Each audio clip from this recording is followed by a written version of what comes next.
Give me 1 second.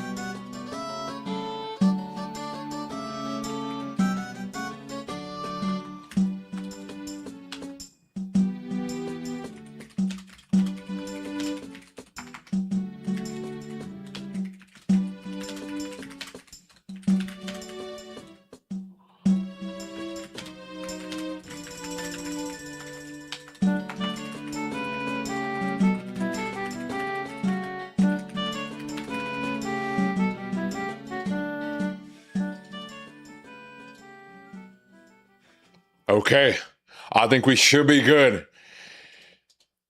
Anyways, yo, what is going on, everybody? It is your boy, Sky Sashi here, and my name. Wait, hold on, I'm going about this wrong. I can't even do an intro anymore. Hold on. Yo, what is going on, everybody? It is your boy, Sky Sashi here, and I am back with no games today. Today we got a different stream than usual.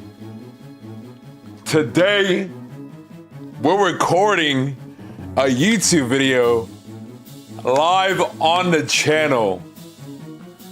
This live stream I will be turning into a YouTube video later. So this is gonna be interesting. This is my first time ever doing this. I have not done this before.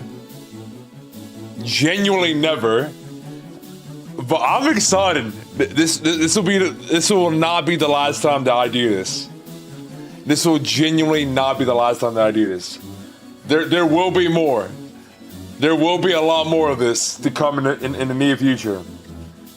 This is just something I want to try out. It honestly would be very resourceful to stream and be able to turn some of these live streams into future YouTube videos.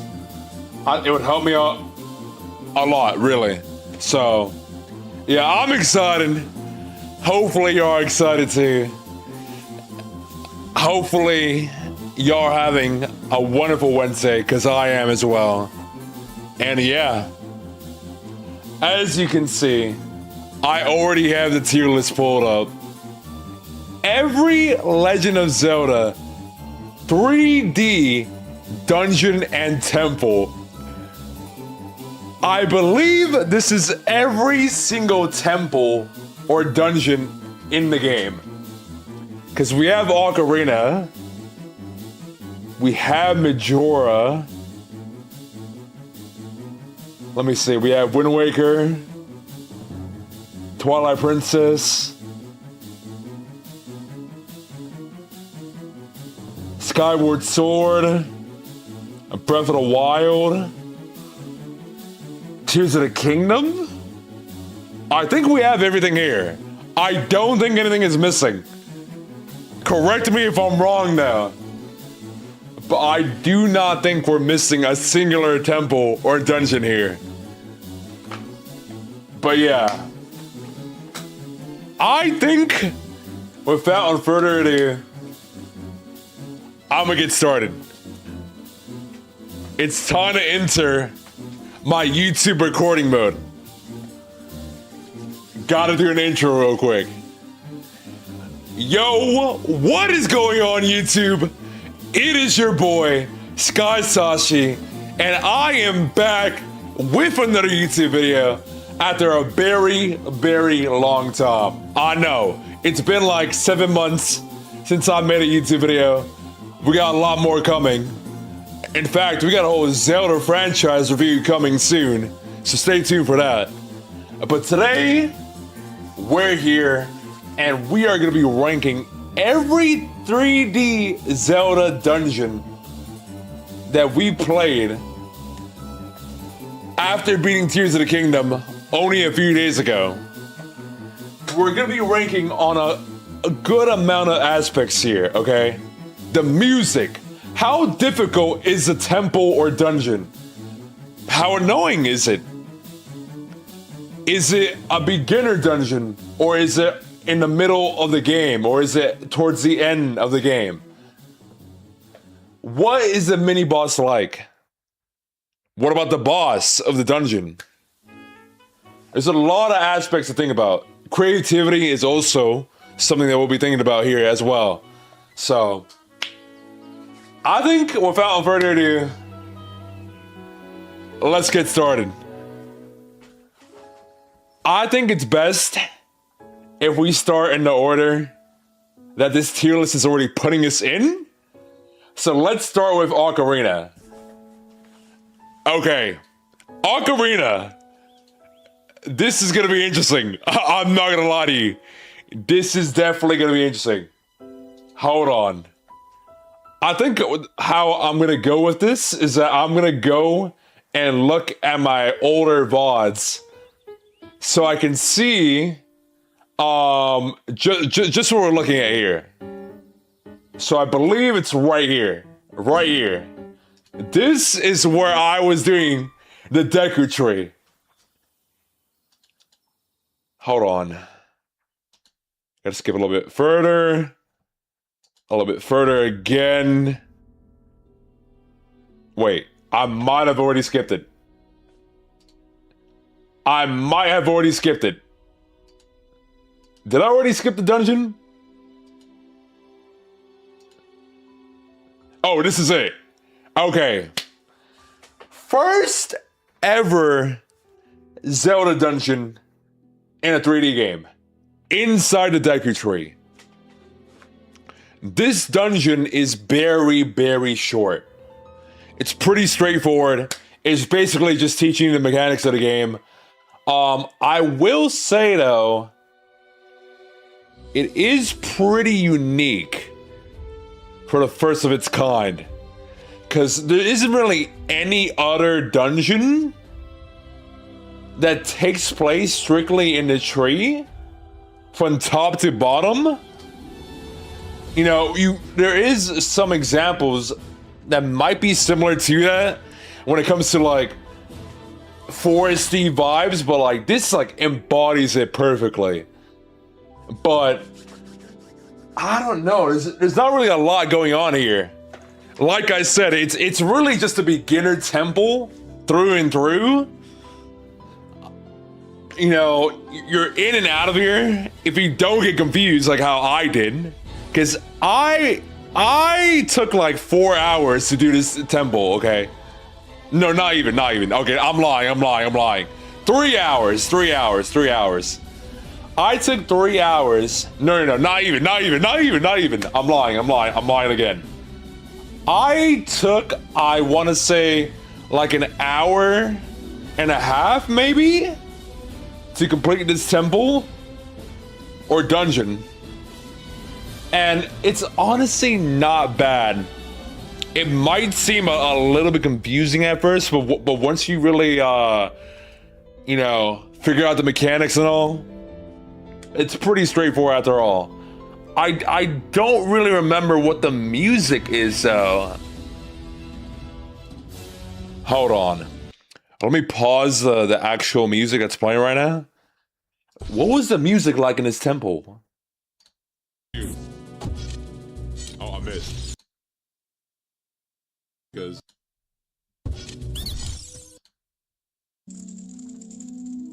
I know for a fact his brothers are not here, so we have to go up.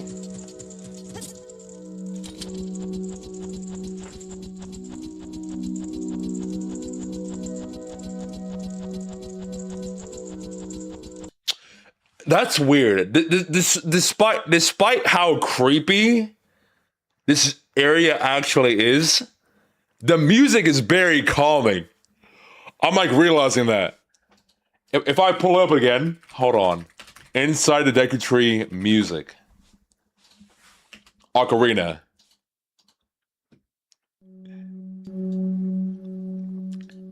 It's kind of throwing me off.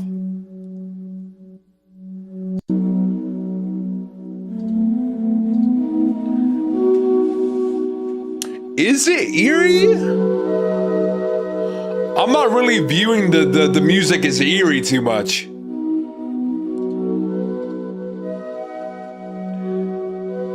Okay, maybe it is kind of eerie. I'll take that back. It might be kind of eerie after all. I might have to retract that statement.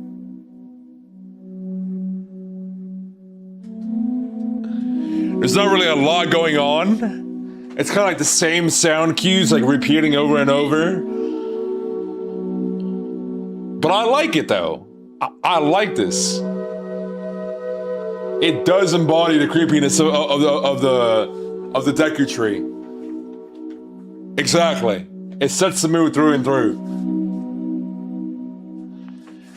But music aside though, I know there's no mini boss because this is the first ever dungeon or temple that they have you doing in this game. But there should be a boss, and I think it was a spider. I might have already skipped it.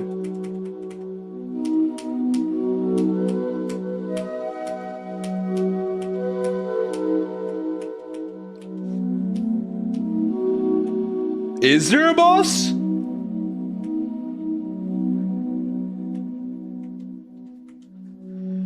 Am I misremembering?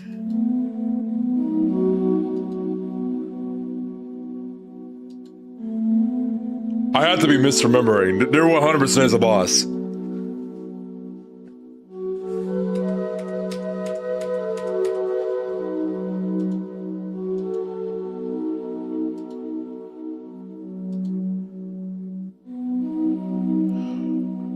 Oh, this was the boss. Kind of like a tarantula? Weird looking tarantula if you ask me.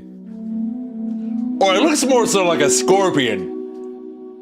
I'm not really sure what I'm looking at. I'm gonna be completely honest. I'm not really sure.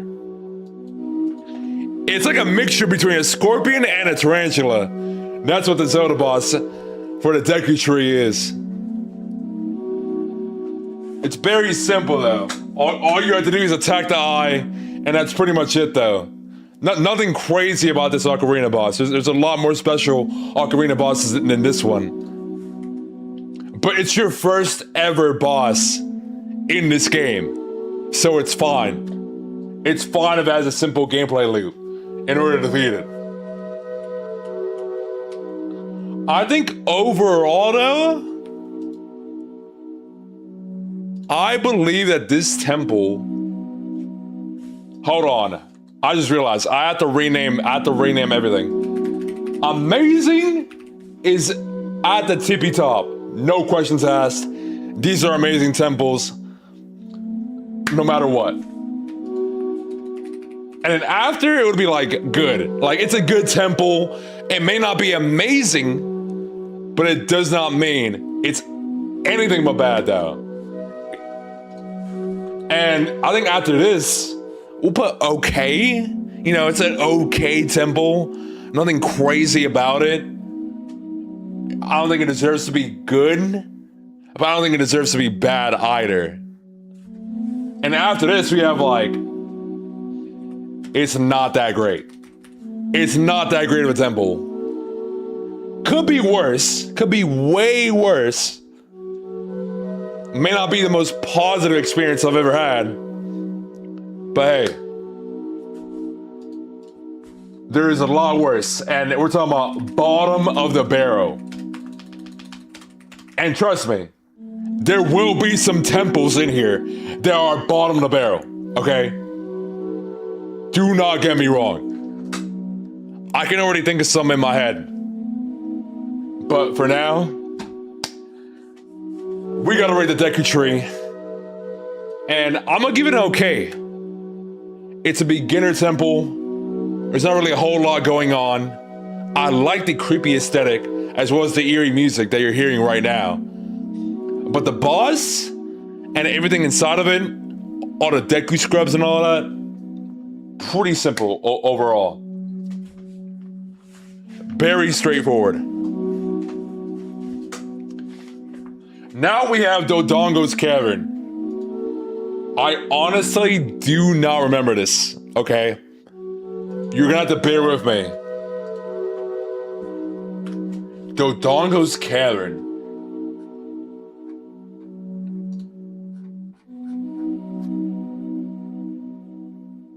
I don't remember this. I'm not sure why. That's already not a good sign.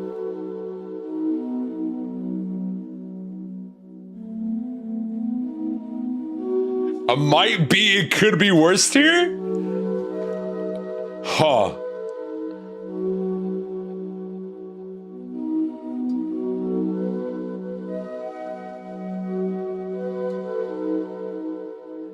I'm trying to figure out where this is.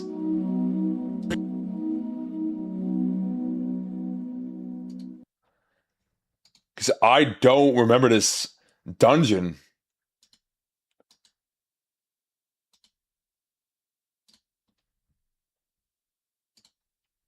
Maybe it's here? But all I can tell so far is that it's the Goron one, right? Oh, I see it right now. I see it. I found it. Wow, that's weird. I don't remember the second ever temple of Ocarina being the Goron one. But now it's like hitting me all over again. Now I remember because of like the Princess Zelda's letter and everything. Now it's like all coming back to me. Okay. Let's just pull up the music for Dodongo Cavern.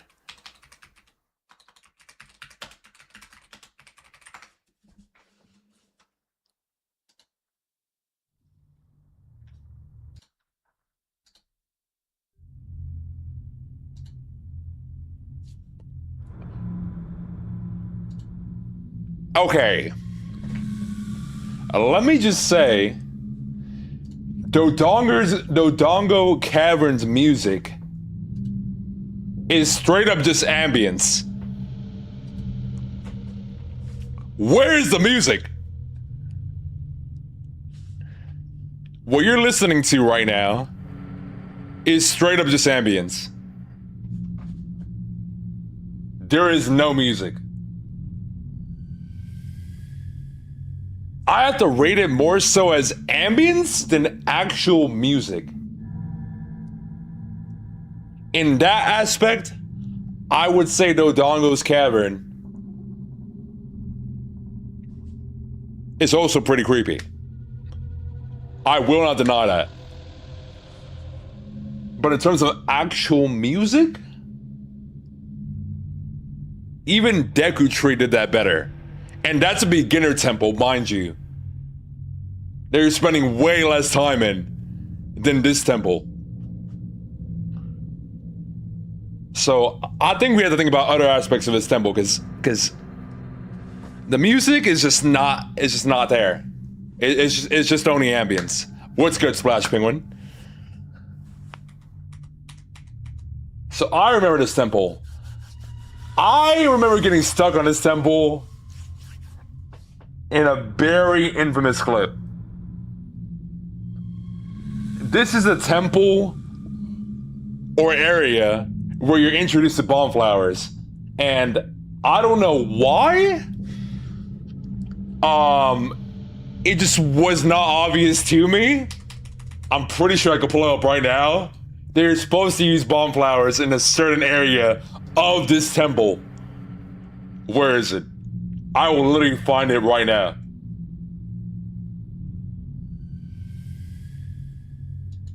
I think it's somewhere over here.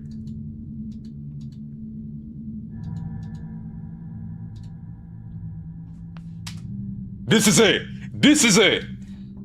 In order to head to the next floor of the dungeon, so let's just keep in mind, this is a multiple floor dungeon. Way bigger than the first ever temple. I will give it that.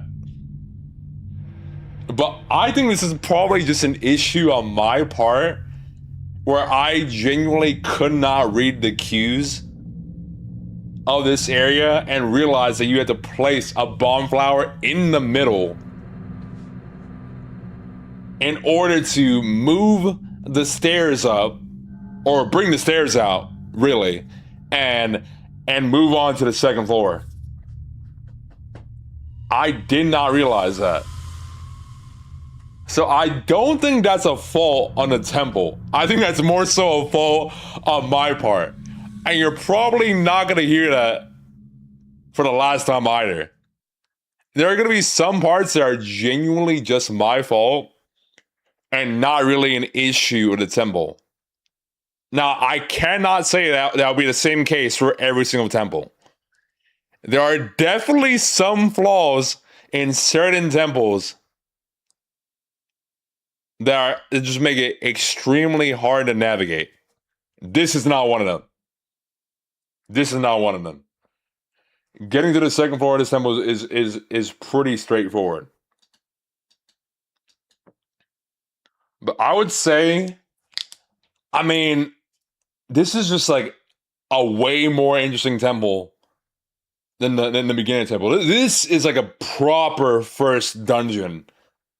If we're ignoring the first one, like there's 2 floors. The enemies in here, like we have like the I forgot what they're called. The one-eyed enemies that shoot lasers around you, and you have to like walk around them in order to make them dizzy. I mean, it's pretty unique. It's pretty unique. I like that you have to. I believe you have to shoot a bomb into the mouth of this like. I don't even know what I'm looking like. A shark? I believe in order to get the boss key.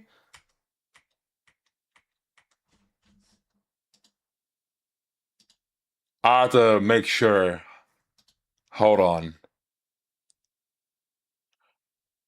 Want to make sure I'm not saying anything wrong here.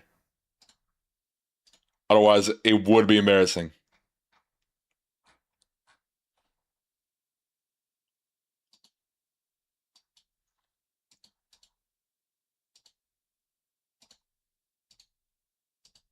Let me see if I can find it.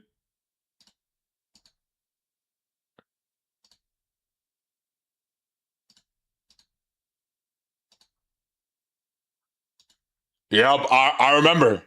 Because there's that bridge over on the second floor where you have to throw a bomb into the big growing skull. Yes, thank you, Shadow.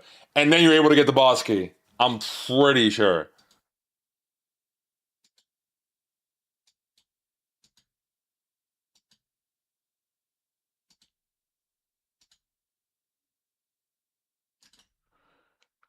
But is there no boss though?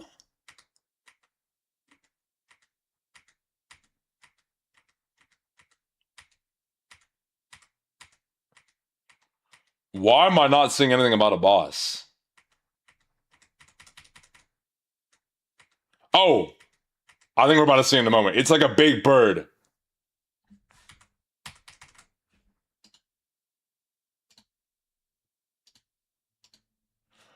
Oh, right. What am I looking at?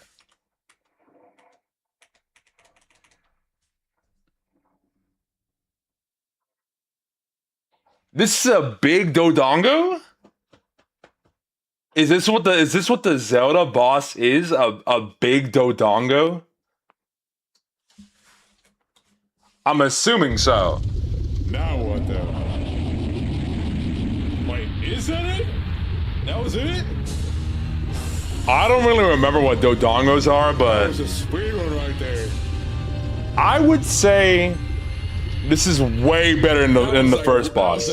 I will say that. World record fight right there. It's another pretty straightforward loop, if I remember correctly.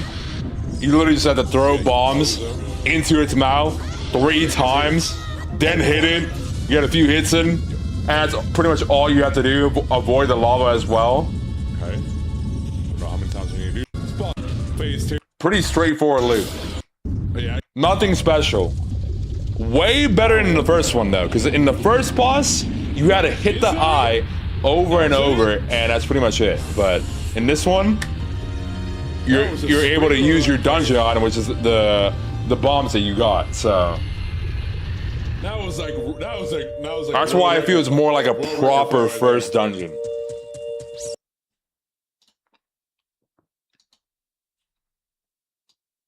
So there's a lot more going on when it comes to creativity than the Deku Tree. And it makes sense. But I still think that Dodongo's Cavern is like at the top of okay. I don't think it's good, but I do think it could almost be good. It could almost be good. There's really not a lot going on. Other than the fact that you get the bombs for the very first time. And that is huge in and of itself. So I think we're gonna move on from that, and we have something crazy right now.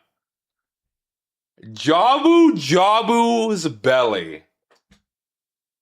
Now this one I can speak about way more thoroughly than the last two. Jabu's belly. Let me pull up the music because it is. I realize I've not been having music playing. Hold on.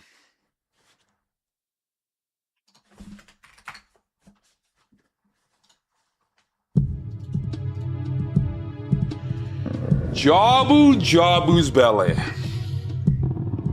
I think this is the worst dungeon in Ocarina of Time. I'm not kidding.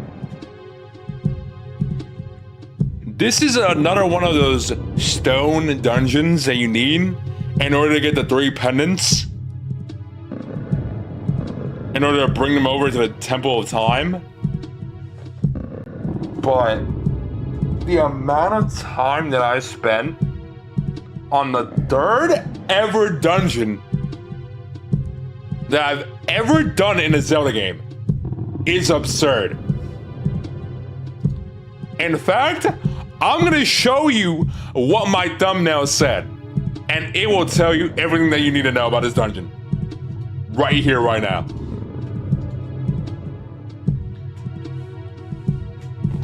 This dungeon is driving me insane. I wonder why. I wonder why.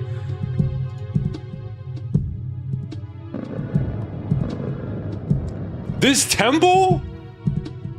Let's start talking about being creative. I will give it a point for being creative.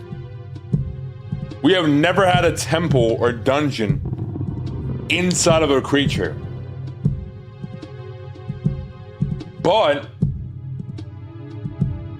did it need to happen? I don't think so.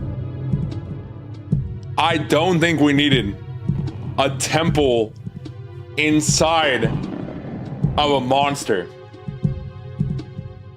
We did not need to explore the insides, the intestines, and all these disgusting parts of a monster's belly.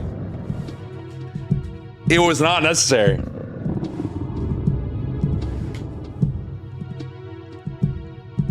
And like, the fact that an Ocarina of Time remake is coming out however many months after this video, I'm scared to see how this looks like in HD graphics. This already looks pretty disgusting in the original. But do I really want to see the insides of this in HD graphics? I don't think so. I think I'd rather live my life without that knowledge. I am good.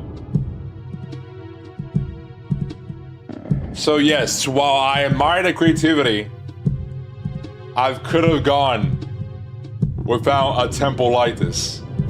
Because the aesthetics are not hitting for me in the slightest. And right now when I'm playing, is the music inside this dungeon. And it's not that pleasing to hear. Especially the more time that you spend in this dungeon. It's not that pleasing to hear at all. If you're listening closely, you can hear the noises of the belly of Jabu Jabu. I'm pretty sure that's what I'm listening to right now. At least there's some sort of music, which is also kind of eerie. But I'm being thrown off by the sounds of Jabu Jabu's belly while this OST is playing, which I think is taken away from the actual music itself. So it's like this weird mix between noises and music. I don't really get it, but I will at least say it's better than whatever Dodongo's Cavern was. That is what I'll say about the music, but I could also do without it. Just strictly speaking, I could also do without it. But let's talk about the actual dungeon itself in terms of what you have to do. So you have to help out the daughter of the King Zora in this dungeon. And that wouldn't be so bad if it weren't for the fact that you literally have to carry her and you also have to bring her all around the moment you actually see her again. And there are just some ledges that you cannot bring her over. So you have to like look around the entire dungeon over and over and over in order to figure out how you're gonna bring this girl out of this dungeon. It's not very fun. It's not very fun. The journey of bringing her out is not very fun. I can remember getting pretty damn lost while trying to do this. The only good thing is that you were able, is that I think she would stay in the room where you left her in. So let's just say you're like halfway done. She would at least stay in the room. That is the one positive I'll give about trying to bring her all around. But other than that, it can be extremely tedious trying to navigate around with her on top. But putting that aside, I don't know. I found myself getting lost on this dungeon more times than I can count. I do not have a lot of pleasant memories of this dungeon. The aesthetics are not really there. The music is throwing you off. The fetch quest is just like, I could do without it. I think let's just go straight forward to the boss. Jabu Jabu. Whatever, the eel that was inside Jabu Jabu.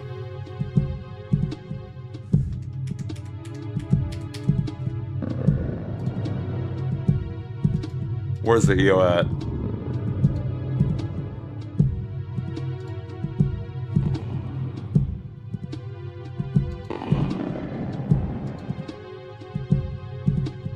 I will say though, the dungeon item low-key carries. I forgot to mention, the dungeon item does low-key carry this horrendous dungeon. The boomerang is very sick in this game. I will say that.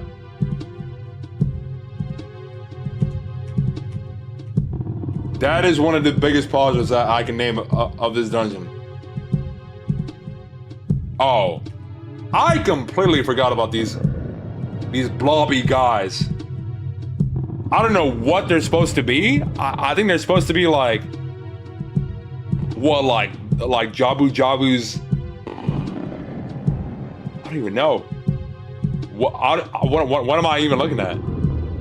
What is this?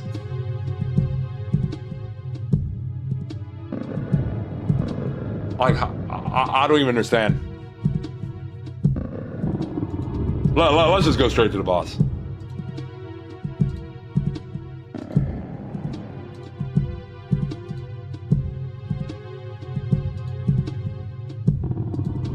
Oh. I just found it right now.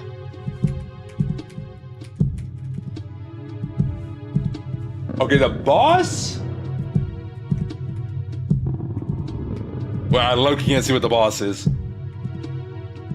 Oh! The boss was a giant Octorok.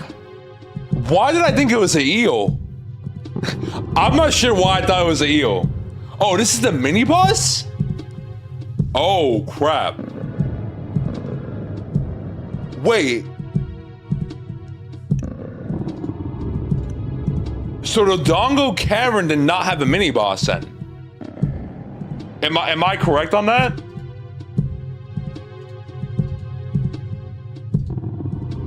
Oh, so what's good, Danu and Isaac? If I'm remembering correctly, Dodongo's Cavern, some Lizalfos? That doesn't really feel like a mini-boss, though. You get what I'm saying? Those are literally common enemies. Many years later. That feels anything but a mini-boss. I actually didn't even comment on that because I didn't even know that was supposed to be a mini-boss. This feels like the first ever mini-boss that you actually fight in this game. Yeah, it's not really a mini-boss at all. So the first ever mini-boss that you fight in a 3D Zelda game is a giant Octorok. You know, I actually would have liked to seen this idea come back.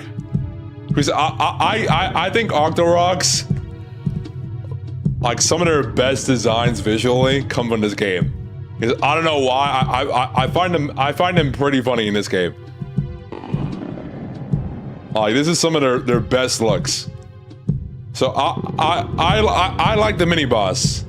As much as I may not like other things about this dungeon, that is another positive that I will give to this. Is the fact of the Octorok mini boss. Just having to hit it in the back with the boomerang, and then getting some hits in.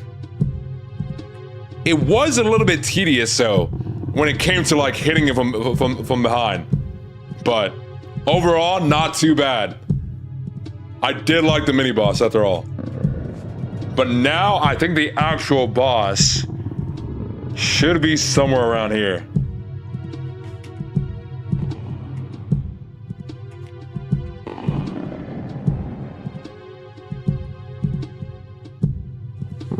Is this the boss? This tentacle-looking monster? What am I even looking at? How is this a Zelda boss? What sort of abomination is this? I'll be honest, I'm not even sure what this Zelda boss is called.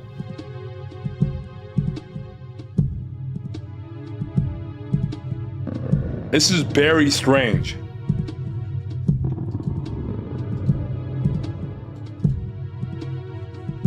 This might be the most strangest Zelda boss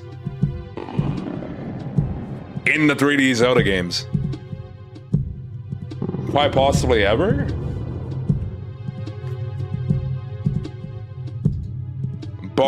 Baronade?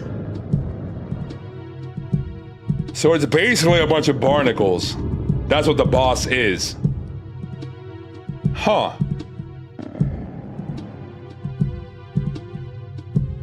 I don't know. I'm like super curious as to how this is gonna look in the remake.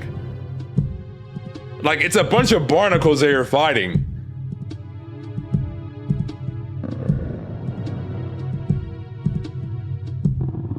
Also, does look like a jellyfish. I don't know. It's like a mixture between barnacles, a jellyfish, a little bit of squid going on there too.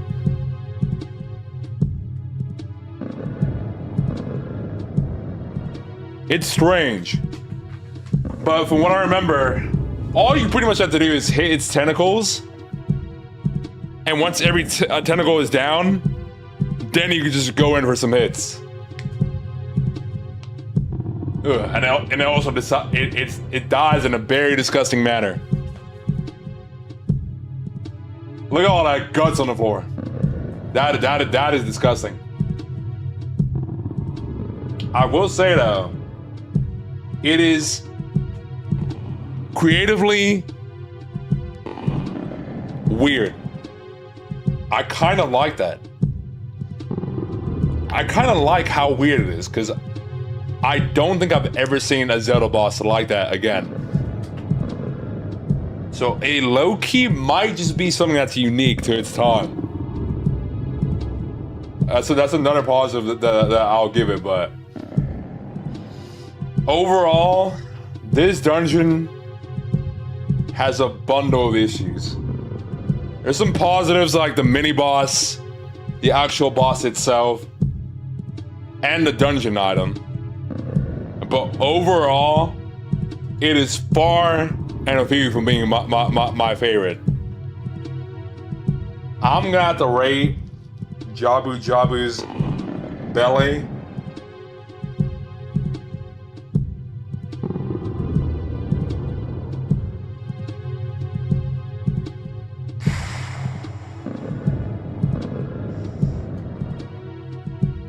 it's almost bottom of the barrel, I think.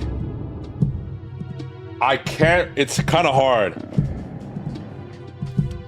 It might be bottom of the barrel, but there might be something I dislike more than Jabu Jabu's belly. I think for now, we'll give it bottom of the barrel. Okay. We will give it bottom of the barrel. We'll see if there's anything that I genuinely think that's worse coming up in the next few games. But let's move on from that disaster. I agree. Every other temple that's about to come up for Ocarina of Time will be better. It absolutely will be better. So now we have Forest Temple. Forest Temple. This is an interesting one. This is definitely an interesting one. I will not lie.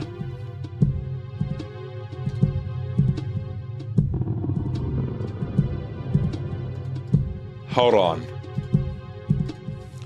I'm gonna pull up the music right now. Forest Temple, Ocarina of Time.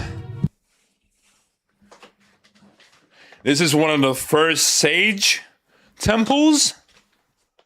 This is like the OG Sage temples before the ones in Tears of the Kingdom.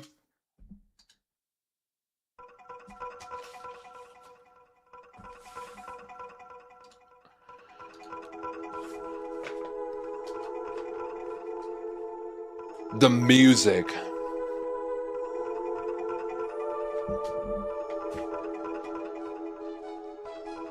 The music is iconic. I will say that. The music is iconic. I'm not really sure what this like noise is that I'm hearing. I'm not really sure how to describe it. But like the noise that I'm hearing alongside the music that's playing in Forest Temple, it kind of sounds like hypnotizing. I'm not really sure if anybody will get what I mean. Especially with the way that it repeats. Like, I don't know, like it's strange. It sounds otherworldly.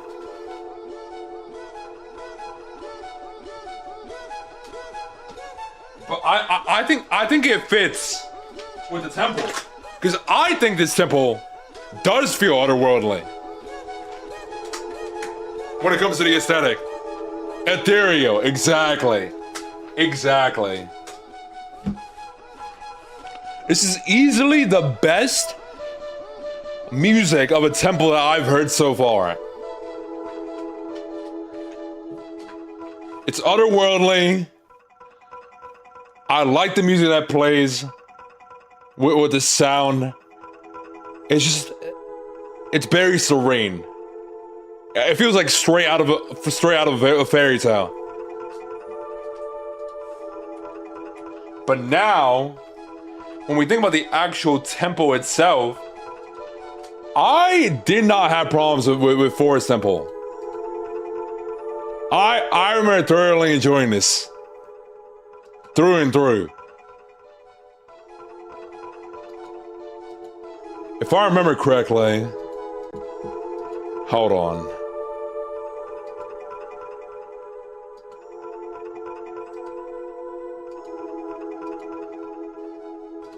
I think I want to pull up the other stream that I had.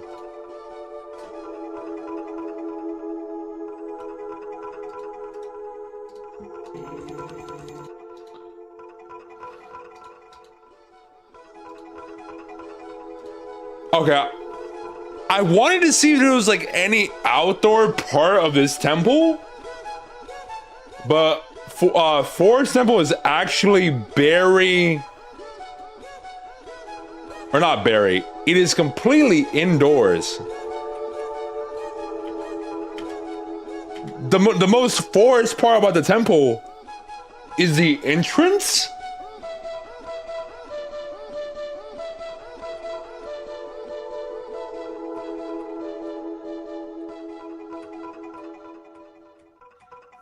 Maybe I'm misremembering?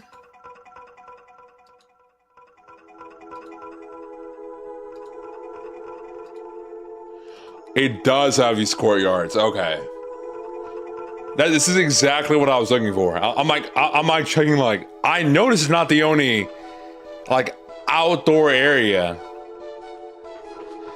And then we have these courtyards. Yeah, there we go.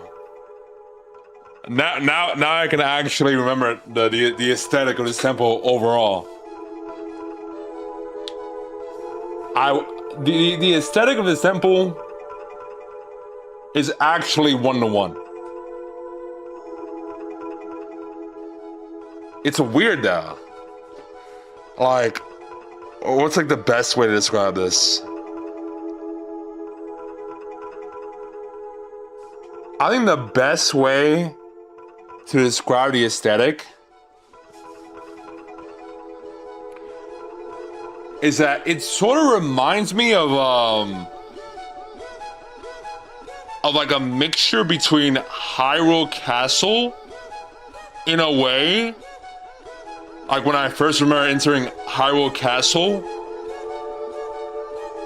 as well as like the insides of like the as well as the insides of the castle, like through and through. That's where I'm wondering where the inspiration came from. Cause that's what I'm thinking about when I'm thinking about like the walls of this place, even the courtyards, every room, all the paintings.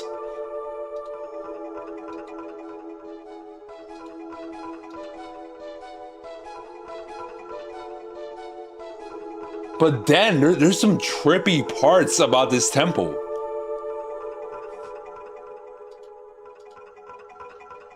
There's some rooms where you can flip the gravity of certain rooms, if I remember correctly. Gives me some Snow Peak Mansion vibes also. I can low-key see that.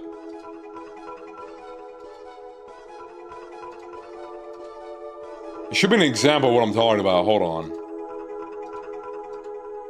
There's rooms that you can flip over. I remember this.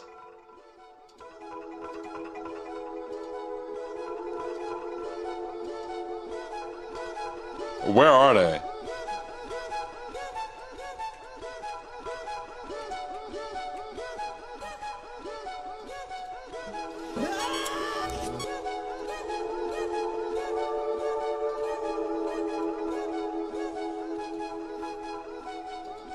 I'm trying to remember where that might be the case, but for some reason I cannot remember.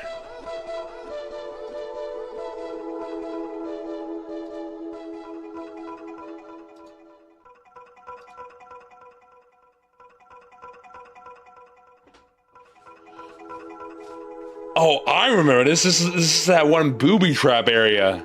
The checkers area. Pretty unique for a booby trap. It's not the first time that we've seen a booby trap like this. That's not what I'm referring to, though. Oh, is this what I'm referring to? Oh, wait, no. Is this the puzzle? Oh, the 4 pose. Did you have to do a puzzle for all 4 pose? They all have their own unique ways of being found, right?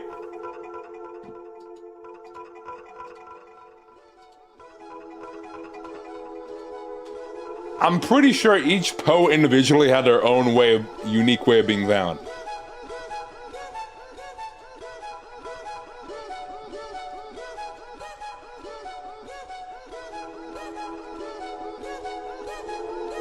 I'm pretty positive.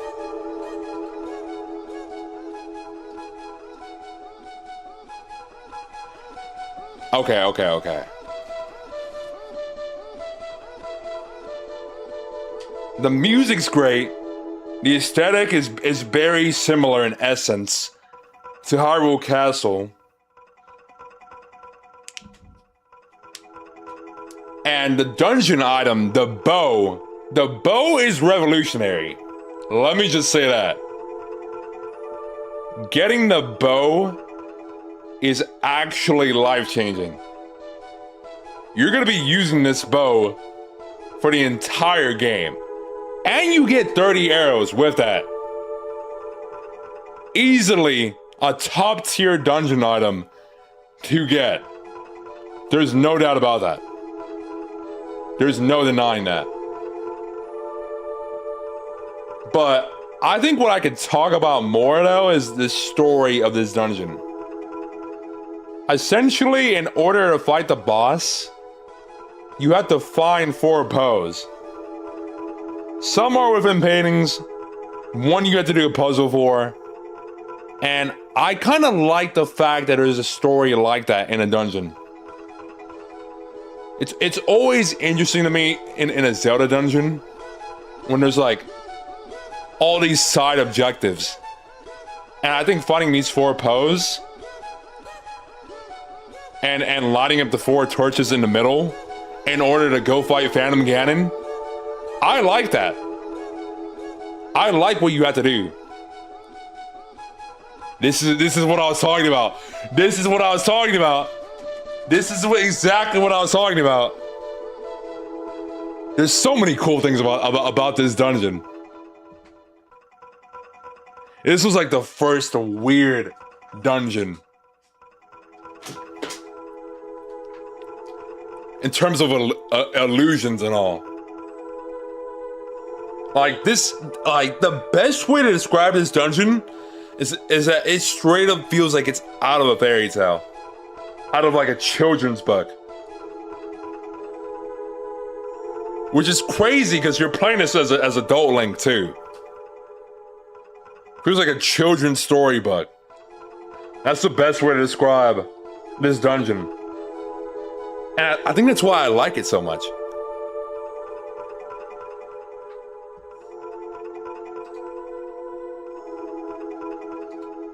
We talked about the dungeon item.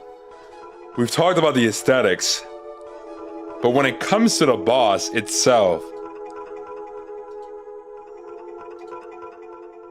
actually, I might have skipped the mini boss.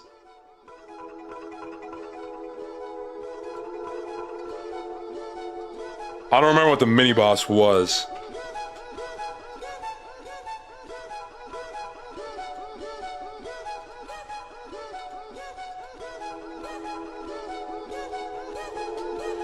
The mini boss? The mini bosses were the pose. There was no like singular mini boss. It was like 4 mini bosses.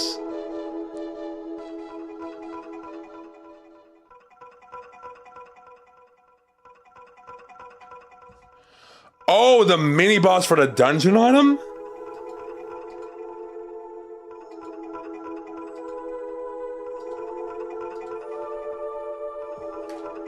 These skeleton dudes?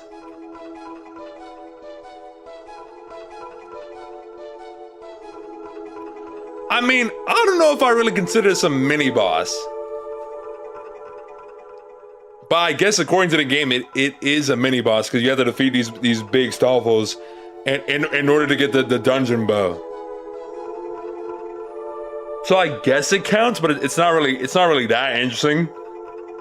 I will say though, they do hit hard though. And they have some weird hitboxes. These Stalfos have some weird hitboxes. I remember struggling in one room where you have to fight multiple Stalfos in under a certain amount of time in order to progress out of a locked room. And I don't know why, that was a bigger struggle than it had to be for me. It could have been a skill issue. I won't deny that. I might not fight it, but I don't know. I feel like these Stalfos have some weird hitboxes. That cannot just be me. Anyways. Moving on to the actual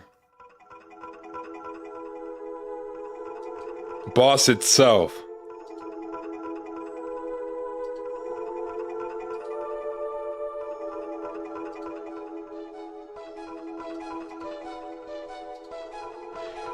Phantom Ganon.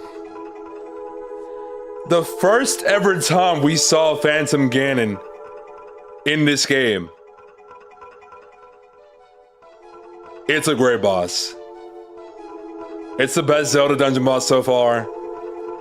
It's your first tease into Ganondorf, even though it's not really him.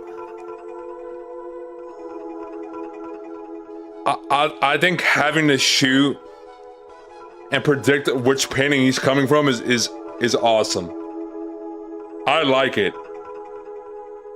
It kind of gives you some like Super Mario vibes, Super Mario 64 vibes. Like because of the painting part. And the fact that you're sort of playing like beach volleyball for one of his main attacks that he keeps on repeating. We have to sort of like send the light bulb back and forth until you can stun him and get some hits on him. I like it. You have to be like quick enough. Like if you are too slow, then you're gonna get hit very easily. Like even half a second too slow for your sword, it'll be too late by then. But I like that though, because I like the exchange that you can do. Sometimes the exchanges are not consistent either between you and Phantom Ganon when you're doing the volleyball. Sometimes it's like 4 to stun him. Sometimes it's like more, I believe. I'm not really sure why that is, but I think it has something more so to do with the AI instead. But I'm a big fan. I'm a big fan of the boss fight. Easily the best one so far in Ocarina. There's a lot of great things. I know I said before that what is it called? Dodongo feels like the first ever proper Zelda dungeon, but I take back what I said. The first ever proper Zelda dungeon ever is Forest Temple. There's no denying that. And it's a damn good first proper Zelda dungeon. You get your map, you get your compass, you have your mini bosses for the dungeon item, you have the boss for sure. It's great. Music is great too. I really have no major complaints. There's nothing that really comes to the top of my mind. Other than some weird minor issues with like the Stoffels and all that. It's great. Now we have Fire Temple. Fire Temple, huh?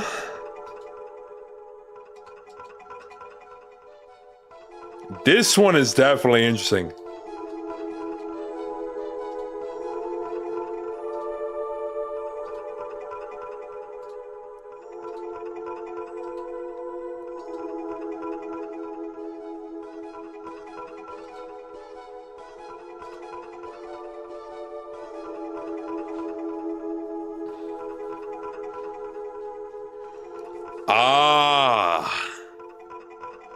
The main boss of this dungeon is a dragon. Wait, you're right. That low-key matters a lot. There's one aspect that might be unique to some games that I also have to mention. And once you start doing the Sage Temples, like Forest Temple, Fire Temple, and more, you have the temple songs in Ocarina of Time. And that is very important to mention. Now I have to bring it up.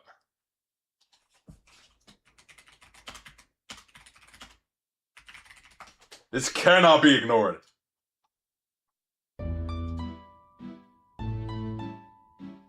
This is a great temple song. In order to get to the temple, this is great. A great first Ocarina song. No complaints.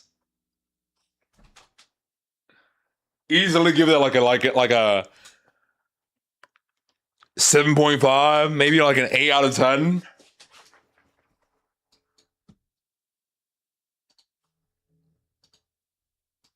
And then we have the Bolero of Fire. I don't remember this one. I don't remember the Bolero of Fire, I'll be honest.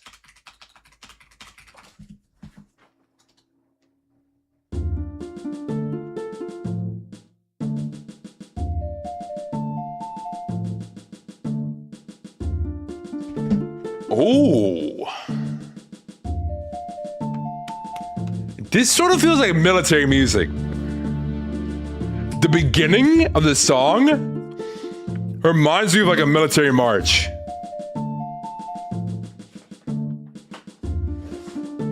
But let's keep on listening.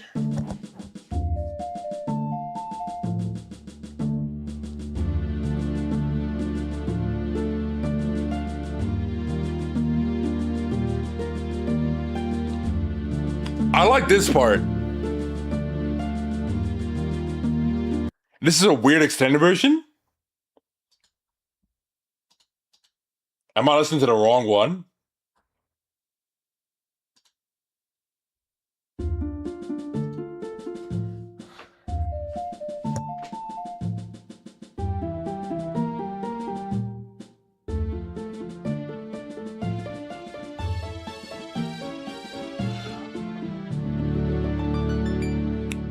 That makes a lot more sense. That makes a lot more sense. Okay. I was listening to the wrong one. But like I said though, I low-key like the Bolero of Fire more so than the Minute of Forest. I'll be honest. I will be honest. I like it more. It feels like some military music, but it's nice though. It makes you want to march. I don't know why. Makes me feel like I can go march and do anything. But speaking of music, we have Fire Temple music.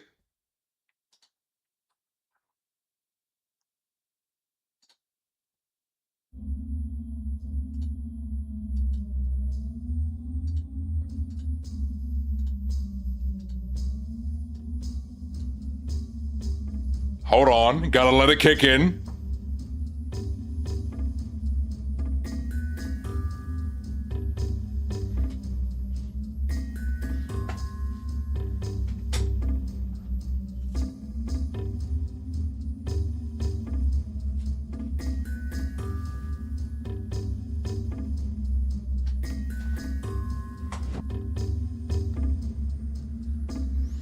The music is pretty soft. I'm not really sure why I was expecting louder music.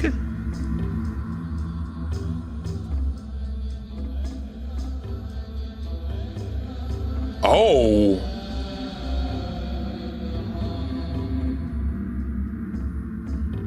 No. The dongle was just what is it called? Ambience. This is not just ambience.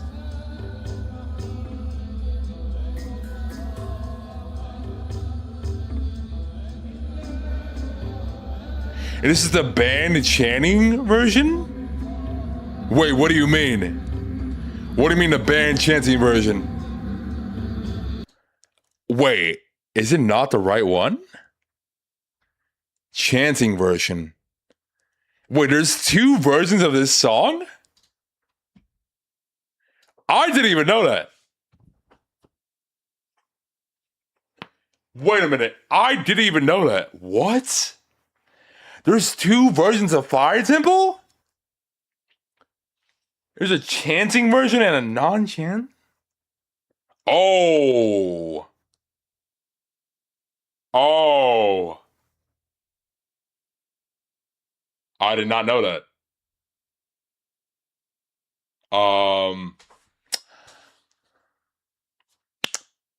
Got to cut that out of the video. Hold on.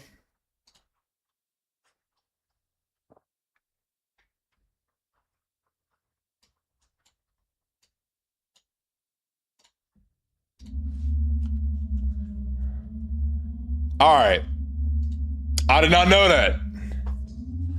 I was actually about to say something, but luckily, before I said anything, I figured out the truth. But I think regardless, I like this music. There's not really a whole lot going on with it. It is soft. I will not deny that. But it is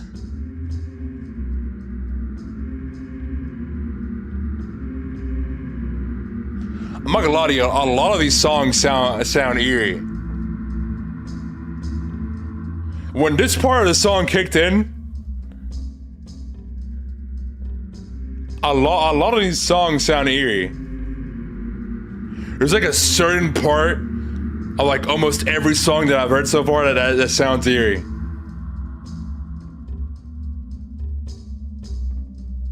It's like some human noises that kick in, and then they just end up sounding eerie. Yo, what's good, William?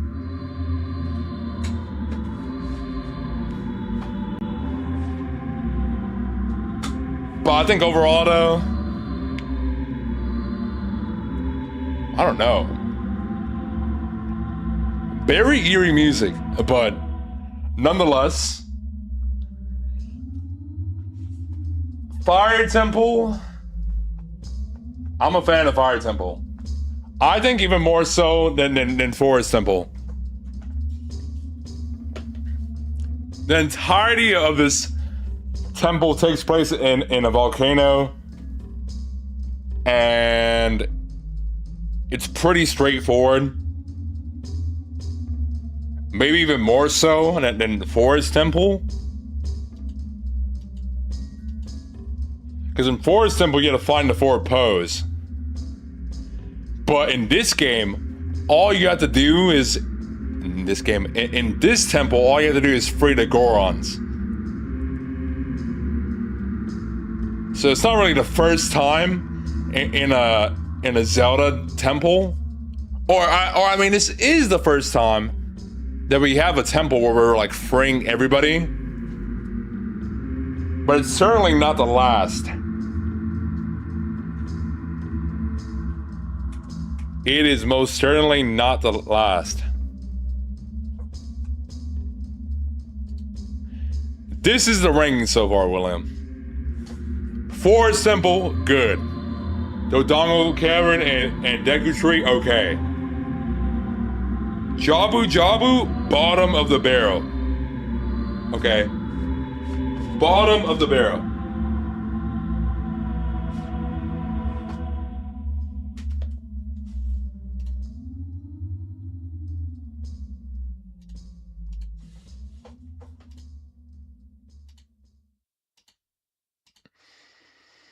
I want to see where you got the...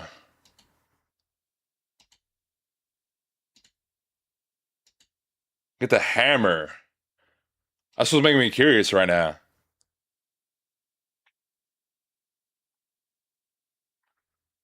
Because I cannot remember where you get the hammer.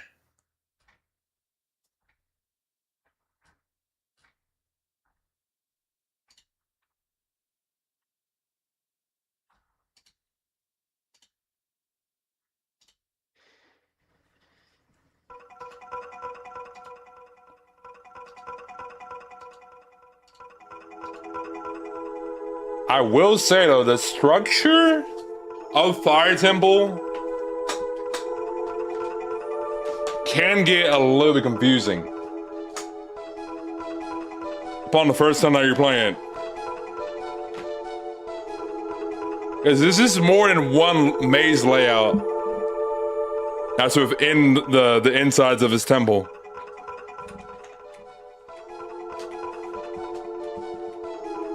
So it can get pretty confusing at first to find everything that resides in this temple. There's a lot of back and forth.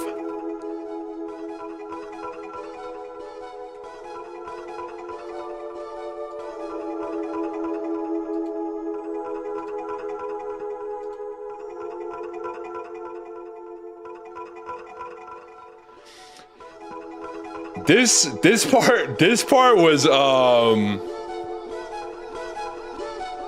interesting to say the least. This fire maze might have been a little bit obnoxious trying to find your way through, because I'm pretty sure this was also where the last Goron was at. But once you figure it out though, it's not too bad. It's really not too bad.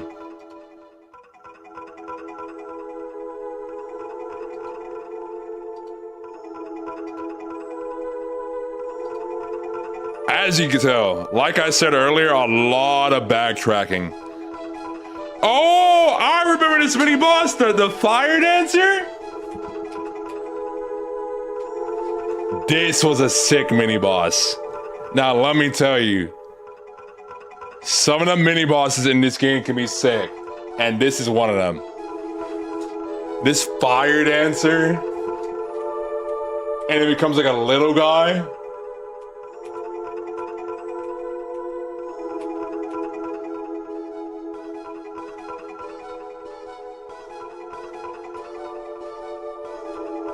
After like you hook him too. I like that mini boss a lot. I think it would probably look pretty damn cool once we get to that Ocarina remake.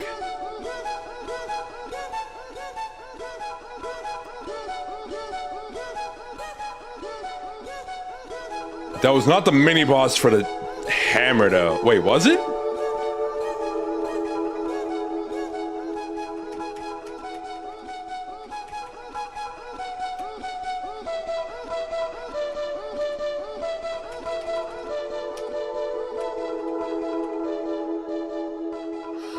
Oh, it wasn't.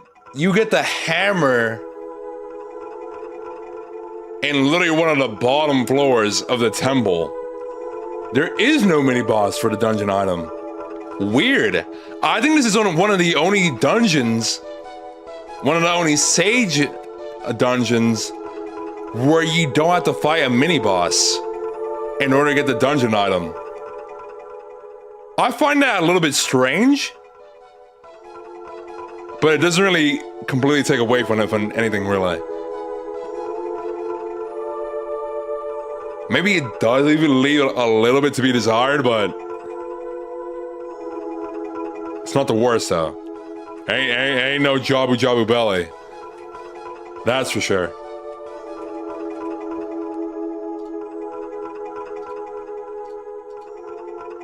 And after you free all the Gorons, then you can fight the dragon. I cannot wait to see this boss fight in the remake. This is gonna look sick. I like this boss fight a lot. You're essentially playing whack-a-mole with a dragon? With the hammer? Like, is that not pretty unique? This is the sickest boss fight so far. Honestly, might be a top 3. Might be a top 3. Just for how unique it is. Is there any music that plays too during this?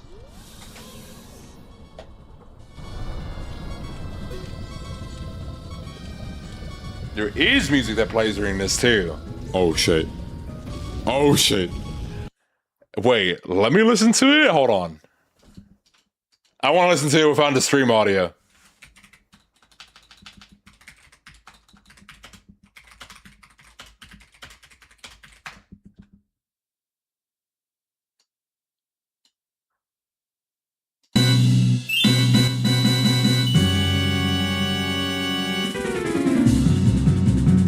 Oh, the boss fight music is fantastic.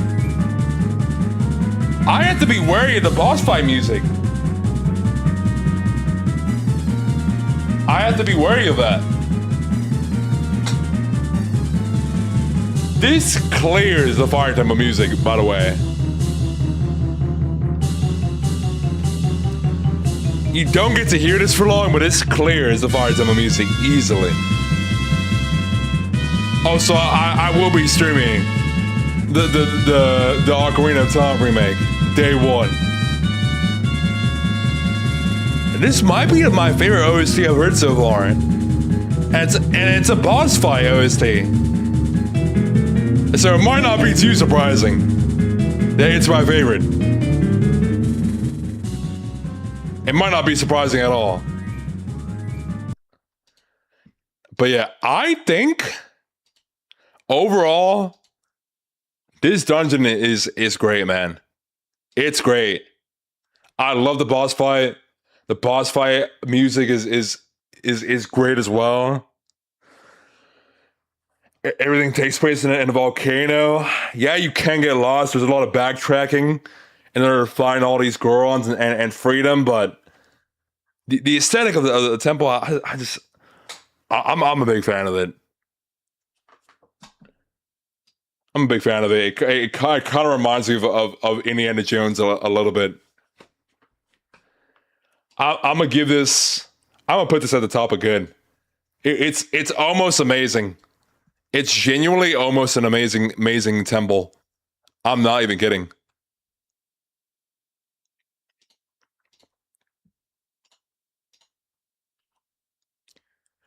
Water Temple. Now we have Ocarina of Time Water Temple. Now, depending on who you are,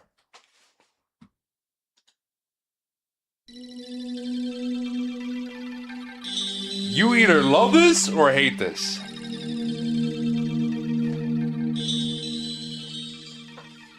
Now, for me, I do not hate this temple. I want to make that very clear. I do not hate Ocarina of Time Water Temple.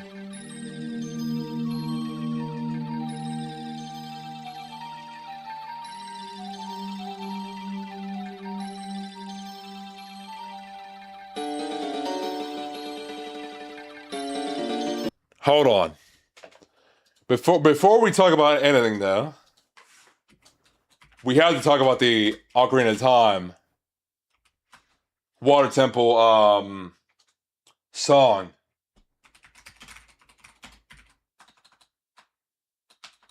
I forgot what it's called though. What is it called?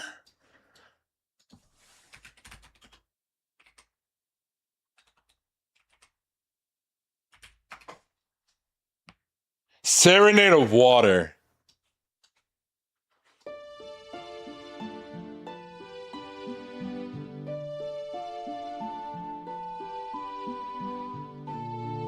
Oh, the end of Serenade of Water always gets me. The end of Serenade of Water always gets me. Obviously, I like the beginning too, but I think it's the ending of Serenade of Water that's like the cherry on top. I might like Serenade of Water more so than Minute of Forest. But I don't know if I prefer Bolero of Fire. I will say that though. I don't know if I do. But anyways, moving on to Water Temple itself. I don't think it's that bad. I don't think Water Temple is that bad, as some people make it out to be. I will say though, I had a pretty unique experience of this. Because people were expecting me to get confused, but I low-key was figuring out this temple pretty damn good for myself. I was figuring out how to navigate all of these floors, mess with all the switches.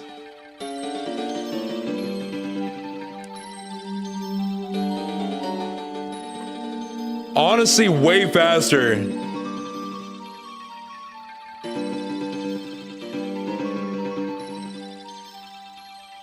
But there is something that occurred though. When I was playing this temple, somebody led me on the wrong way in the chat for 40 minutes straight. I'm not kidding. For 40 minutes straight, somebody told me that in order to get to the top floor of the dungeon where the boss fight was at, they kept letting me to the bottom, kept telling me to push the water here, remove the water there. I was getting led astray for 40 minutes straight when I knew what I had to do. So there was never any point of me having a bad time until that happened. Yeah. I'm mentioning it right now. It did not ruin my experience at the temple whatsoever, but it was definitely a unique experience. That's for sure. That is what I will say for sure.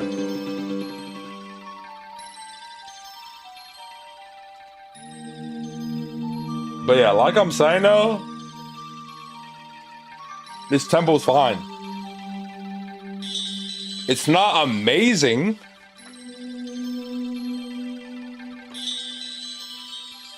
but it's not bad either.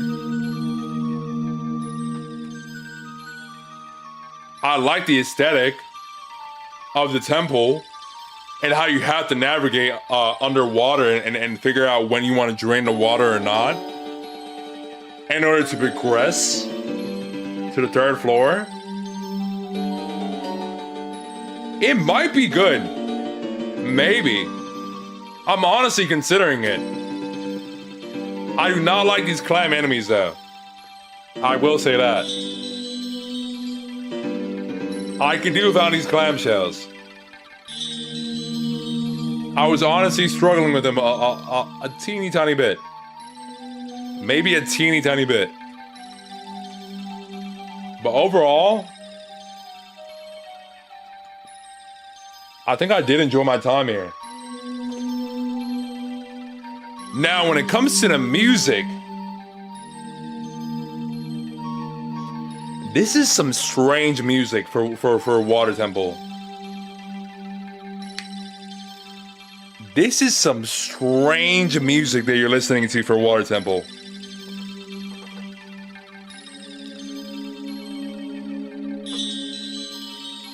Like, I don't really get it.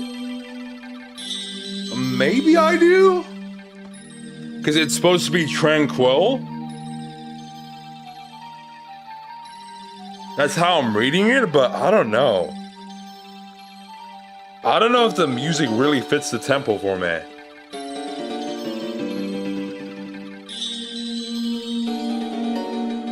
I like the music. But it's like whether or not it actually fits the temple. And I can sort of see it.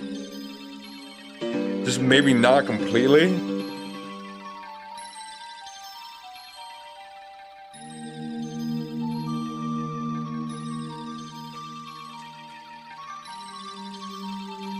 I don't know, there's something strange about it. I can't put my tongue on it.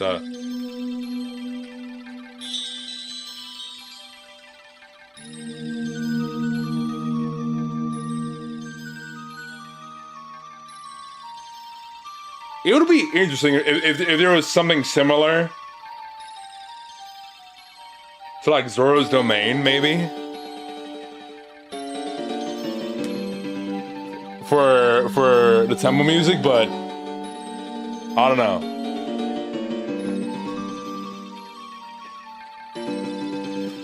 Now, when it comes to the mini boss, this might be one of the most iconic mini bosses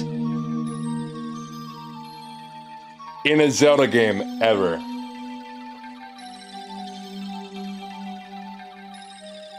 Dark Link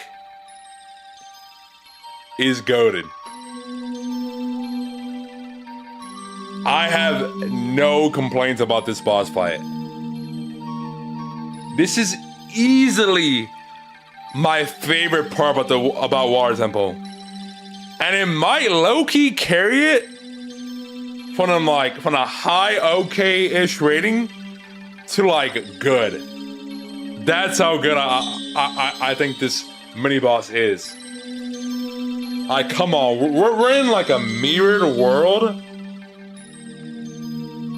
and this guy literally appears out of nowhere, and he basically reacts to how you react. And I think this mini boss fight is so good that, yeah, it should have been the actual boss. If they played around with it more, this should have been the boss. I 100% agree with that. This honestly feels like the true Water Temple boss fight. Like, if he swings, you swings. You get too close to him, he backflips. It's the trick to figuring out Link, Dark Link, is true magic. And if you don't have enough magic, good luck. Because the first time I fought Dark Link, I did not have enough magic. But if you have enough magic though, you'll be chilling. can't just really go in for a swing. I mean, you can. You have to land like a perfect jump hit, I believe. But I just could not land the perfect jump hit. I just could not. I tried it like 15 times. Couldn't land a singular jump hit. Not one jump hit. I tried. I actually tried. Oh yeah, and apparently Darkling has the same number of hearts as you as well. That's very interesting. I find that very fascinating.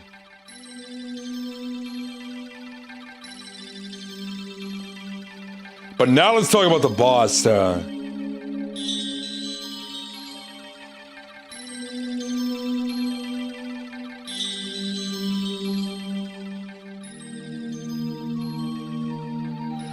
I remember the boss. The boss? I'll be honest. The boss low-key reminds me of like a Metroid boss. This is a Metroid-like boss. Tell me if I'm wrong. I think it's like the heart and the fact that it's like a jelly-like monster as well. This is a Metroid-ass boss. Just aim straight for the heart. You have to like long shot it too in order to hit it. I like this boss. Pretty unique. Very fitting for Water Temple. The boss for Arena 2 is also pretty sick. You gotta be careful with all the spikes and everything all around. I really have no issues with this boss. This shit might look crazy. Because if y'all don't know, Nintendo Water usually looks crazy. So imagine this in HD graphics. It might look insane. I'm curious to see how this would look like in the Ocarina of Time remake. I'm honestly looking forward to it. Overall, Water Temple, I would put it above Forest Temple. Is it better than Fire Temple for me? No. Is it still great though? Or is it good though? Yes. I don't really know how anybody can hate it, because I personally do not see that. There's a way worse Water Temple, and you might know what I mean.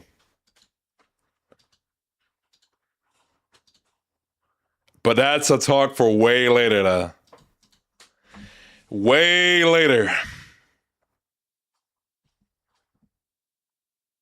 So now, I think we have what I believe to be my favorite temple in the entire game coming right up.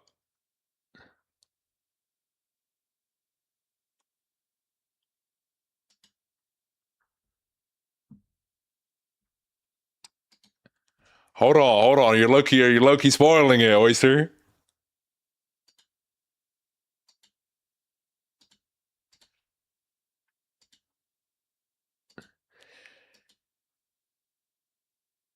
Am I in Shadow Temple right now? Is that what I'm looking at right now?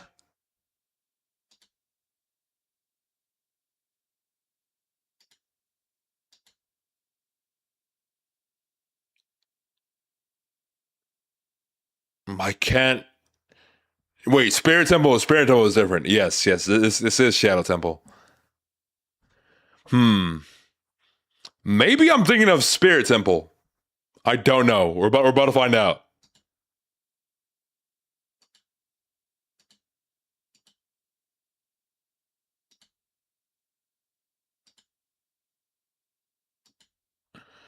There's a chance that I might be thinking of a spirit temple, but let me just say,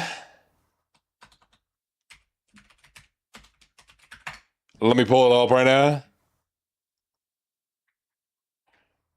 Nocturne of Shadow is the best ocarina song ever. Ever. Unbeatable. Unbeatable. Nocturne of Shadow is actually unbeatable. It's crazy.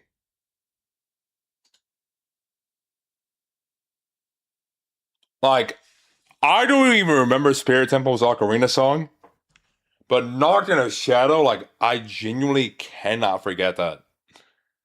I cannot forget that tune. It is genuinely impossible for me to forget that.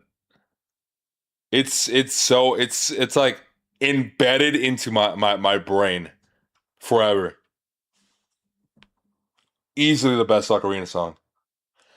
What about The Well? What do you mean The Well?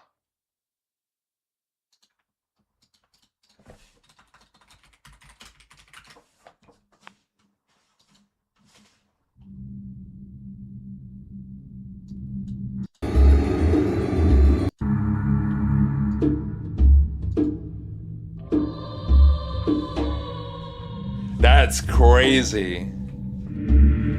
Wait, what do you mean? Do you mean like you had to keep looking up how to do Nocturne of Shadow, or?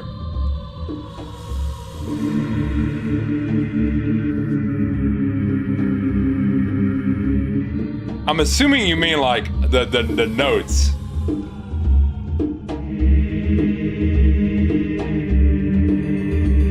I don't think it's that hard to remember.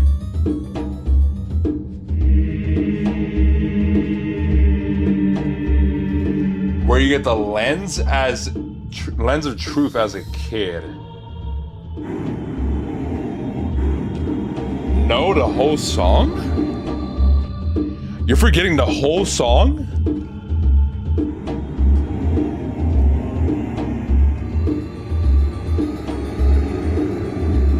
How do you forget the Nocturne of Shadow, the whole song?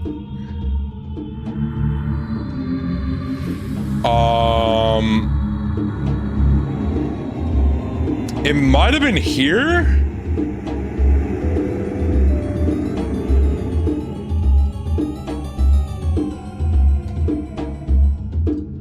Where I got the lens of truth as a kid?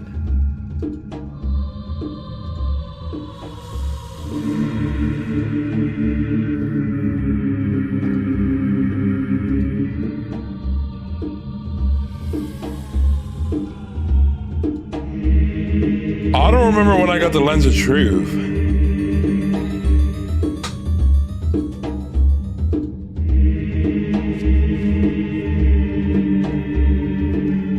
When did this happen?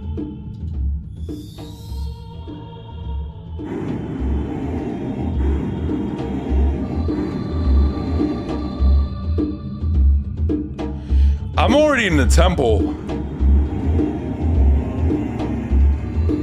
Maybe I got it here?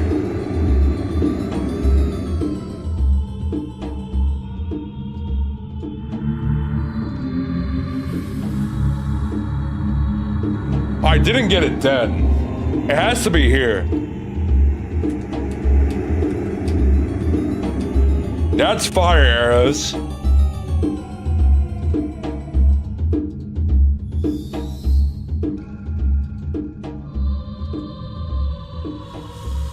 After Water Temple? Maybe.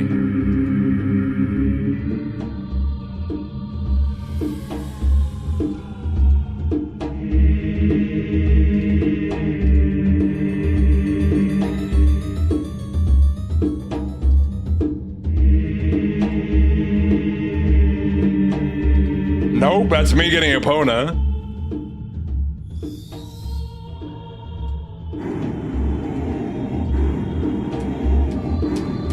Oh.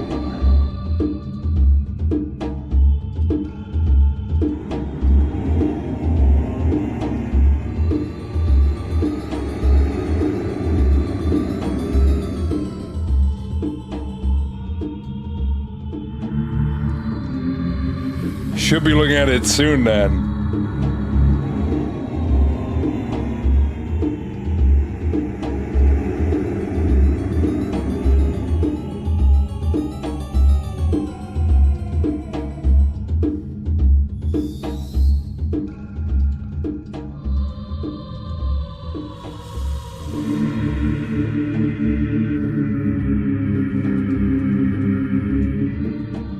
Did we now revert back to a kid?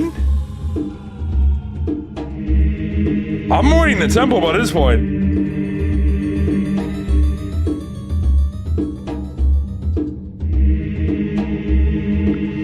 I don't have the lens of truth here. And I've already gone to the temple by this point.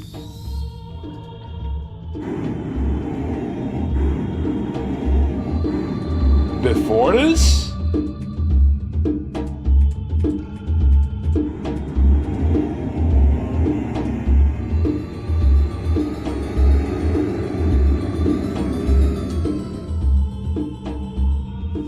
Yeah, I did not go in with the lens of truth.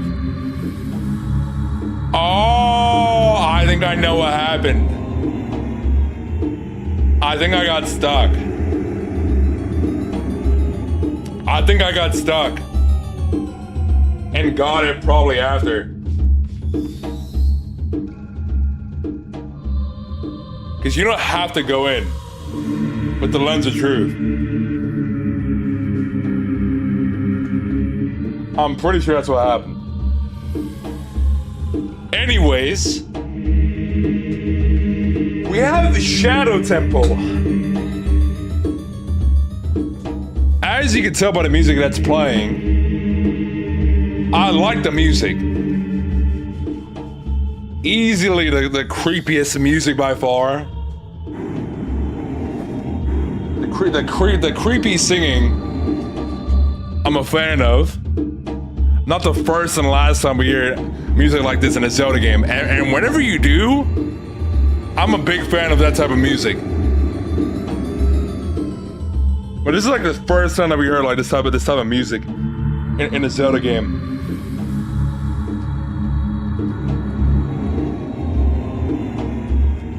But yeah, everything around here in this temple is creepy. Of course. There's like skulls all around, faces on the walls.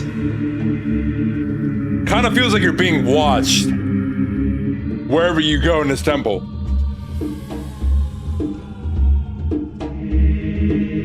And this temple is all about illusions and trying to find the truth.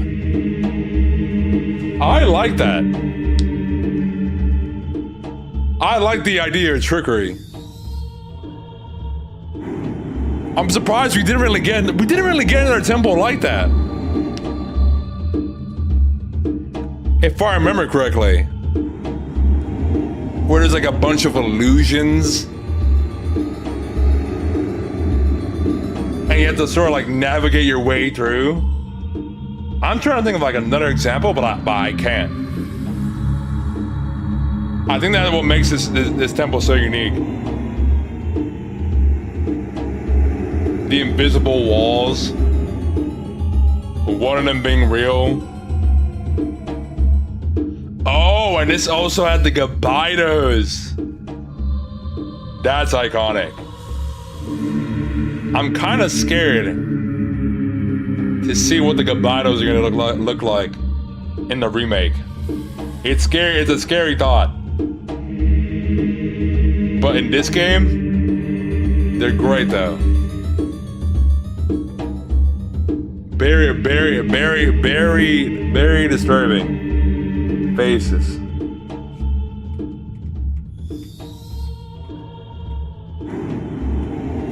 And like the only way you're able to defeat them is like with the Sun Song as well.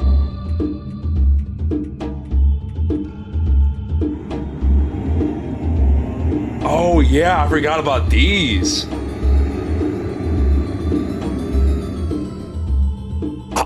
I just like the aesthetic of this temple so much.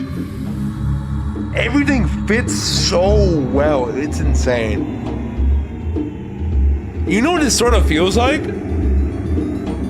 Kind of feels like a haunted house. As weird as that may sound. You have like all these like horror attractions, like the Gabitos. I forgot what the name of this enemy is. I don't remember what the name of this enemy is. But just a bunch of freaks. A bunch of freaks in this game.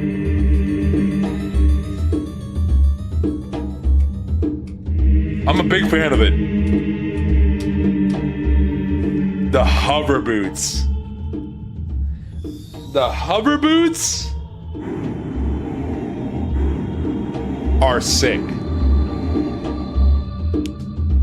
I kinda wish the hover boots made a comeback. In some way or form. Imagine if you can get the hover boots as a legacy item in Tears of the Kingdom. That would be so sick, bro. That would be so damn sick.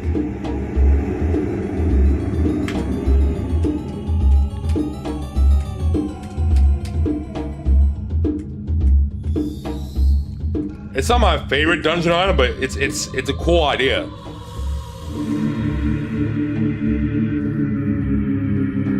And it's not like forever. It's like 2 to 3 seconds before it wears off.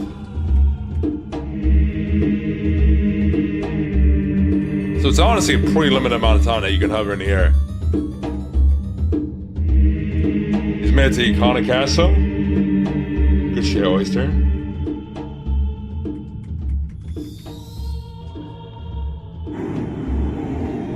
Man, just a bunch of puzzles in Shadow Temple.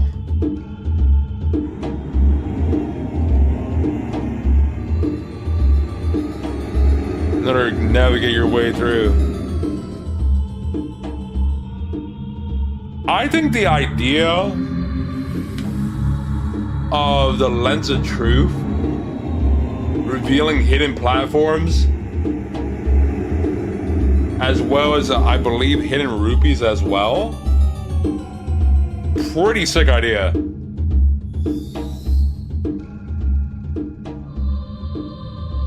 Like it's not the it's not the most craziest idea, the Lens of Truth.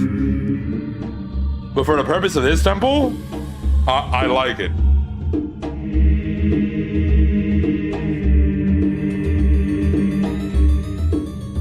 But yeah, this dungeon is just booby trapped to hell as well in this specific area. I can't even tell you how many times I began to get, how many times I actually got chopped or fallen off.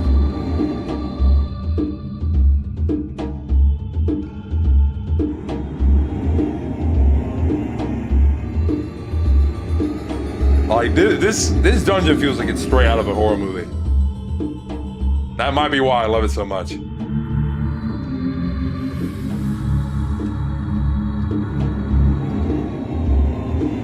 It's just very creative.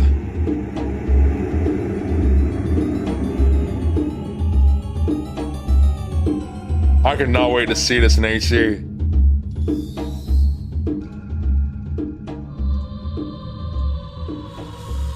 But now I want to see what the boss is.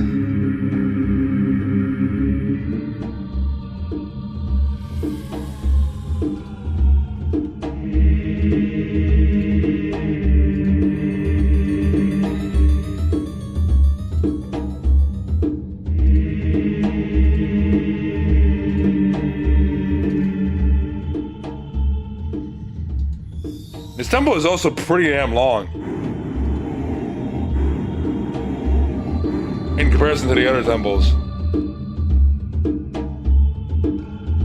I'm remembering that pretty well. It's a lengthy one, but it's fun the whole way through. No kidding.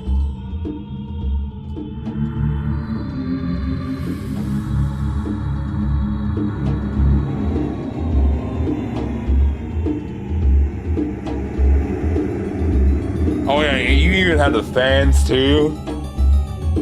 Yeah, no, this temple was out to get you for blood. This temple was out to get you. But I enjoyed that though.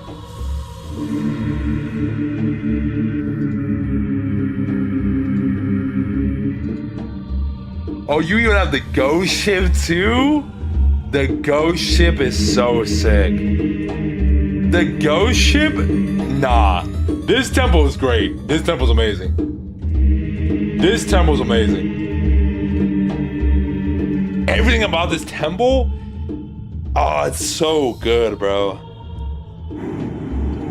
So many unique things. So many memorable things.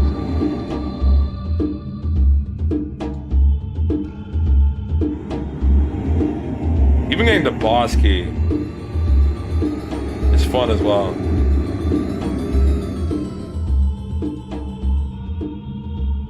Probably the most fun way to get the boss key.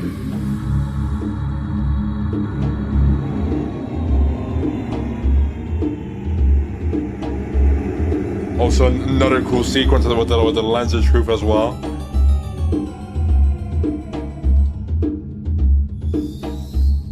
But now I want to see the boss though.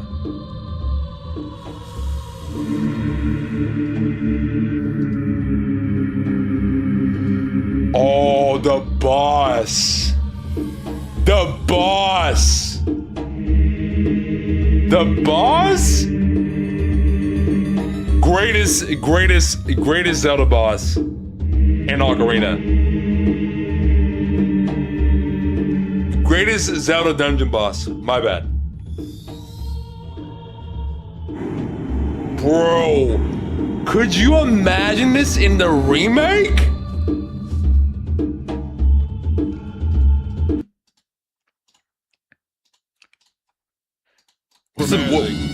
What's the music in this one? Immediately.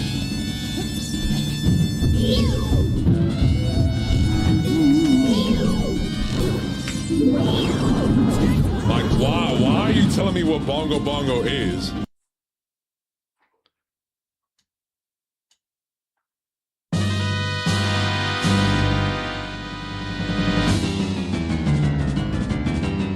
This might be one of the coolest bosses when it comes to the remake. Watch. I'm telling y'all right now, I'm gonna make a prediction. This will be one of the coolest bosses in the remake. I can already see it.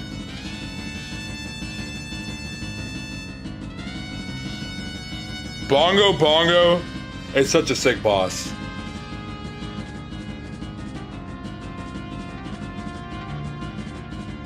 It reminds me. The hands remind me of Smash a lot. I'm not gonna lie to you. But this shit is so unique, bro.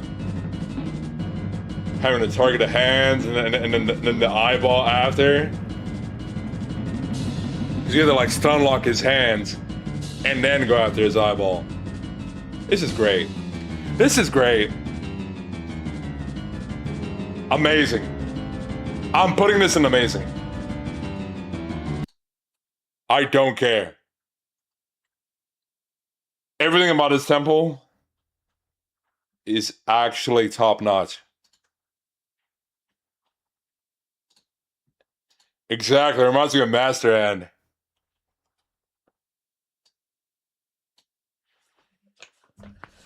I knew this was a great temple, but after looking at it again, it's amazing. It's amazing.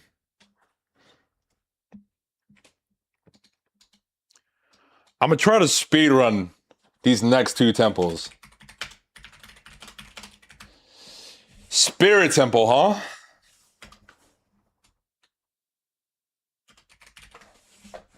Let's listen to... What is the name of the Ocarina song?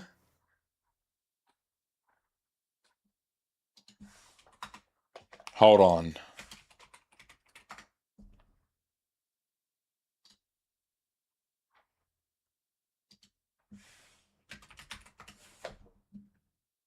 Requiem of Spirit.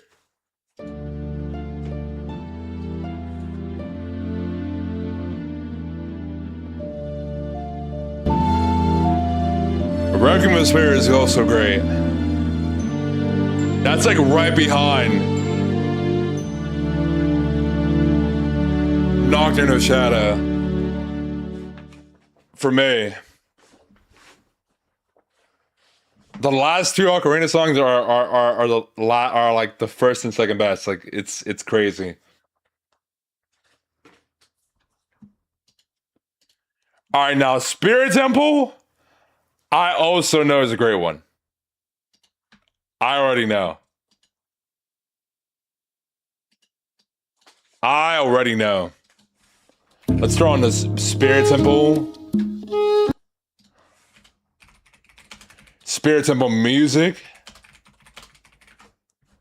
I remember the music being very good in this.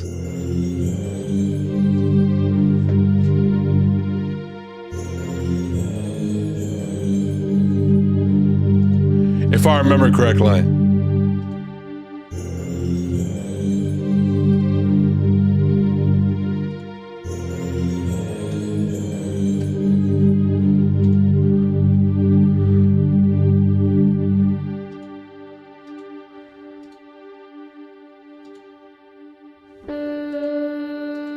Here we are. Yeah. This shit is iconic. When that kicks in, yeah. Yeah. It hits. It hits. It hits. For sure.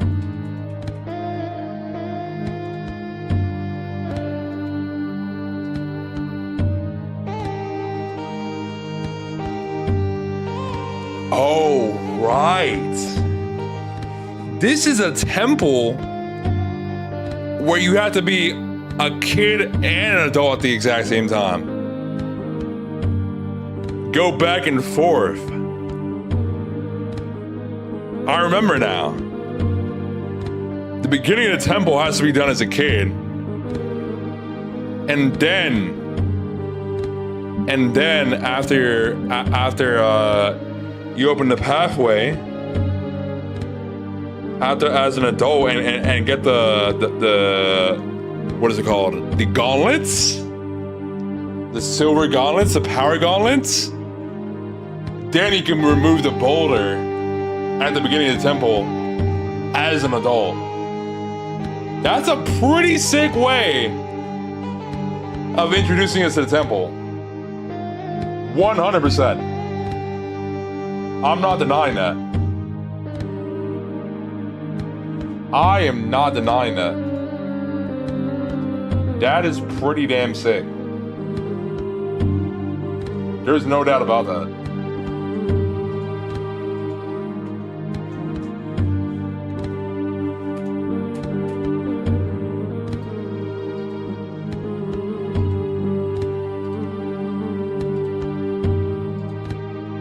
I mean, the aesthetic of this temple is fantastic.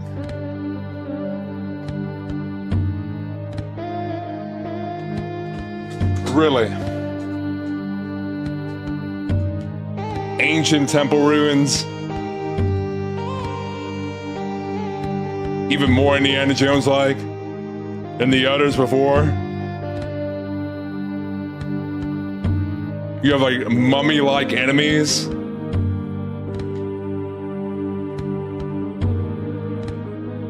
This was a struggle when I did this.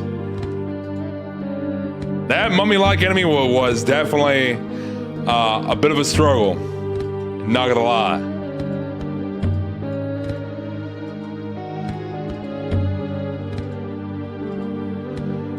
Fits the ancient aesthetic though, perfectly though.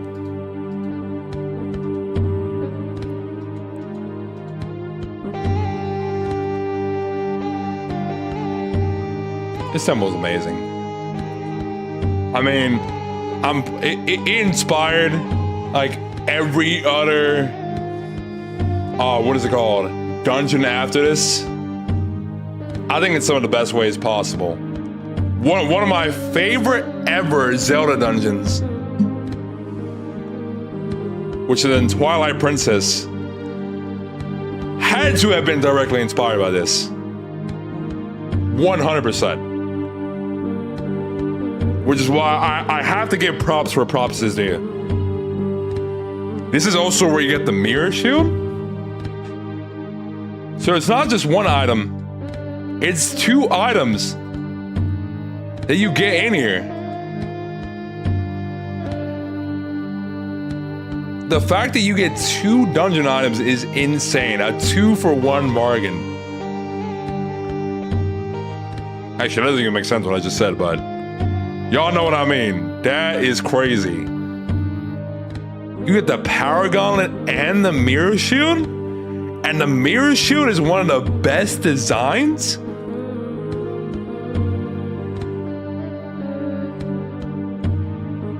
Like top 3 shield designs, maybe? Maybe top 5. But it's fucking amazing. The red and silver, the way that it glistens. All the light puzzles are very fun as well.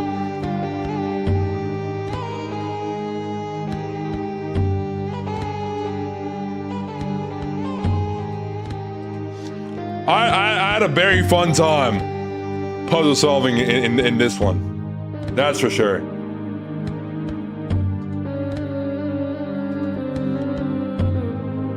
It's hard to really figure out a complaint in this one.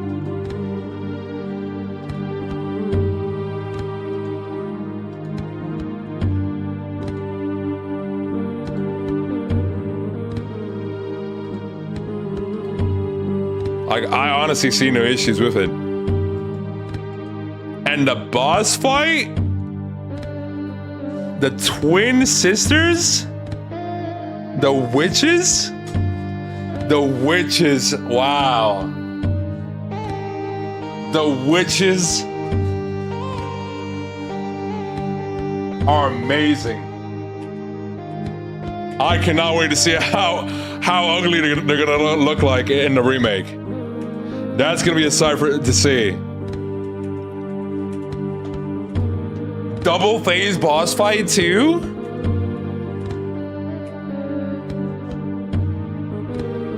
Because they eventually combine. Yeah, and then you get this cool shit. Like, this shit is so sick.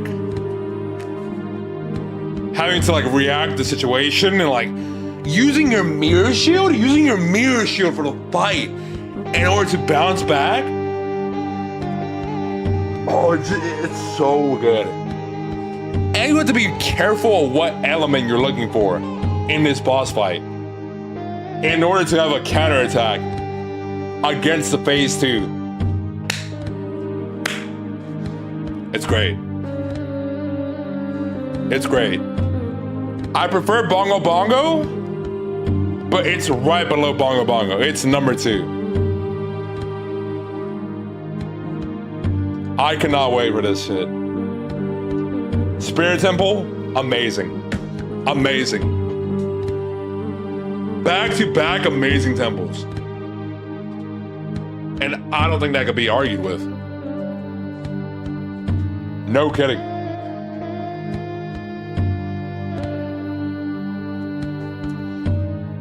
So the final dungeon is inside Ganon's castle. I mean, it's not really like a temple.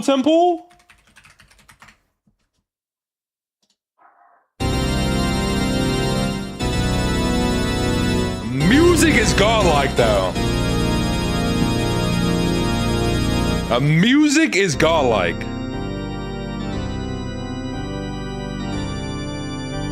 I won't deny that.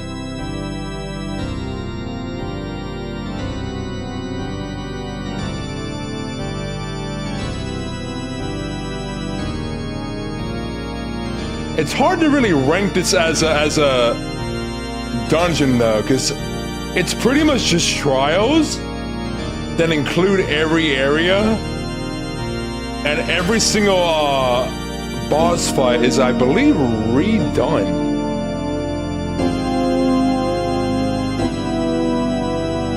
If I remember correctly. Is this the boss fight gauntlet?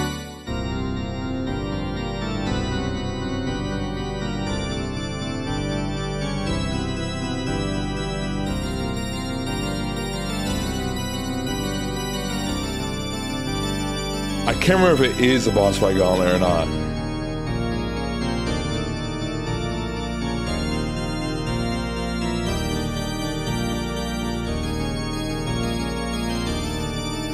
I think it's just 4 puzzles.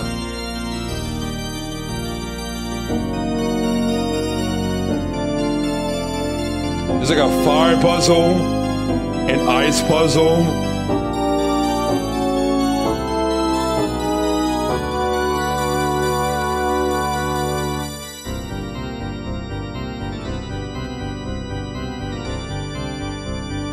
water puzzle.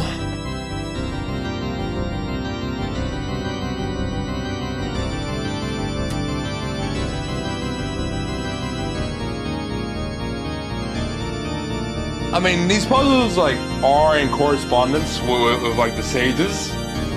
So it's essentially the 5 sage trials in order to take down Ganon's barrier. So there isn't really a mini boss fight. The music is amazing.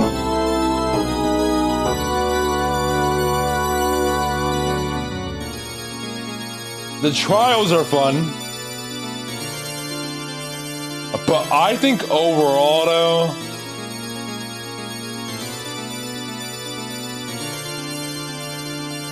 I don't know, it's like hard to rate this as a dungeon.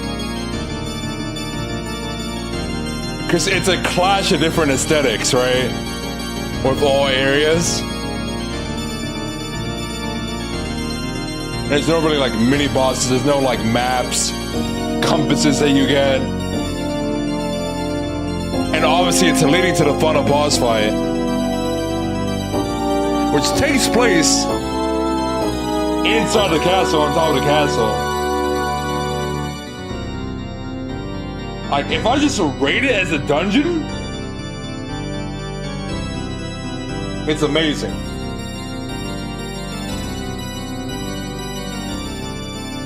But I don't know if I should or not.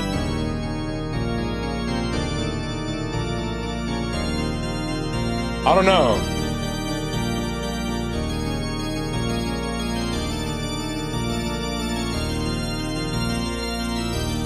I mean, it also wants me to do the same with Hyrule Castle in Tears of the Kingdom.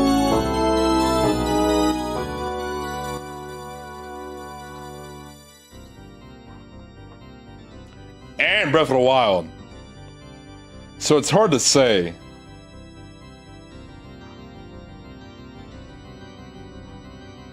I think I'll give it a rating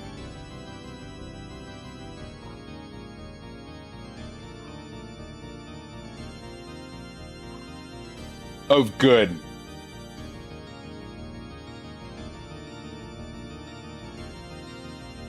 It's hard to really view it as a dungeon. Like, it sort of just feels like trials. But it's great though. It's great. I think this is where we gotta stop. I was only able to do all the Ocarina temples. That's crazy. That's crazy. In all of that time, I only did the Ocarina temples? There's like still 6 more games to go. How?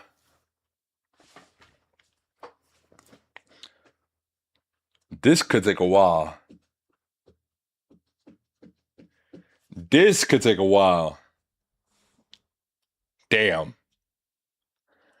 I mean, I feel like I can speedrun Breath of the Wild and Tears of the Kingdom. Yeah, it was 9 temples. That is true. I feel like I could speedrun Breath of the Wild and Tears of the Kingdom, but it'll be hard to say the same for any other game, though. Any other game is definitely going to take longer. That's for sure. But yeah, I'm gonna go ahead and end it here. We'll have to continue this.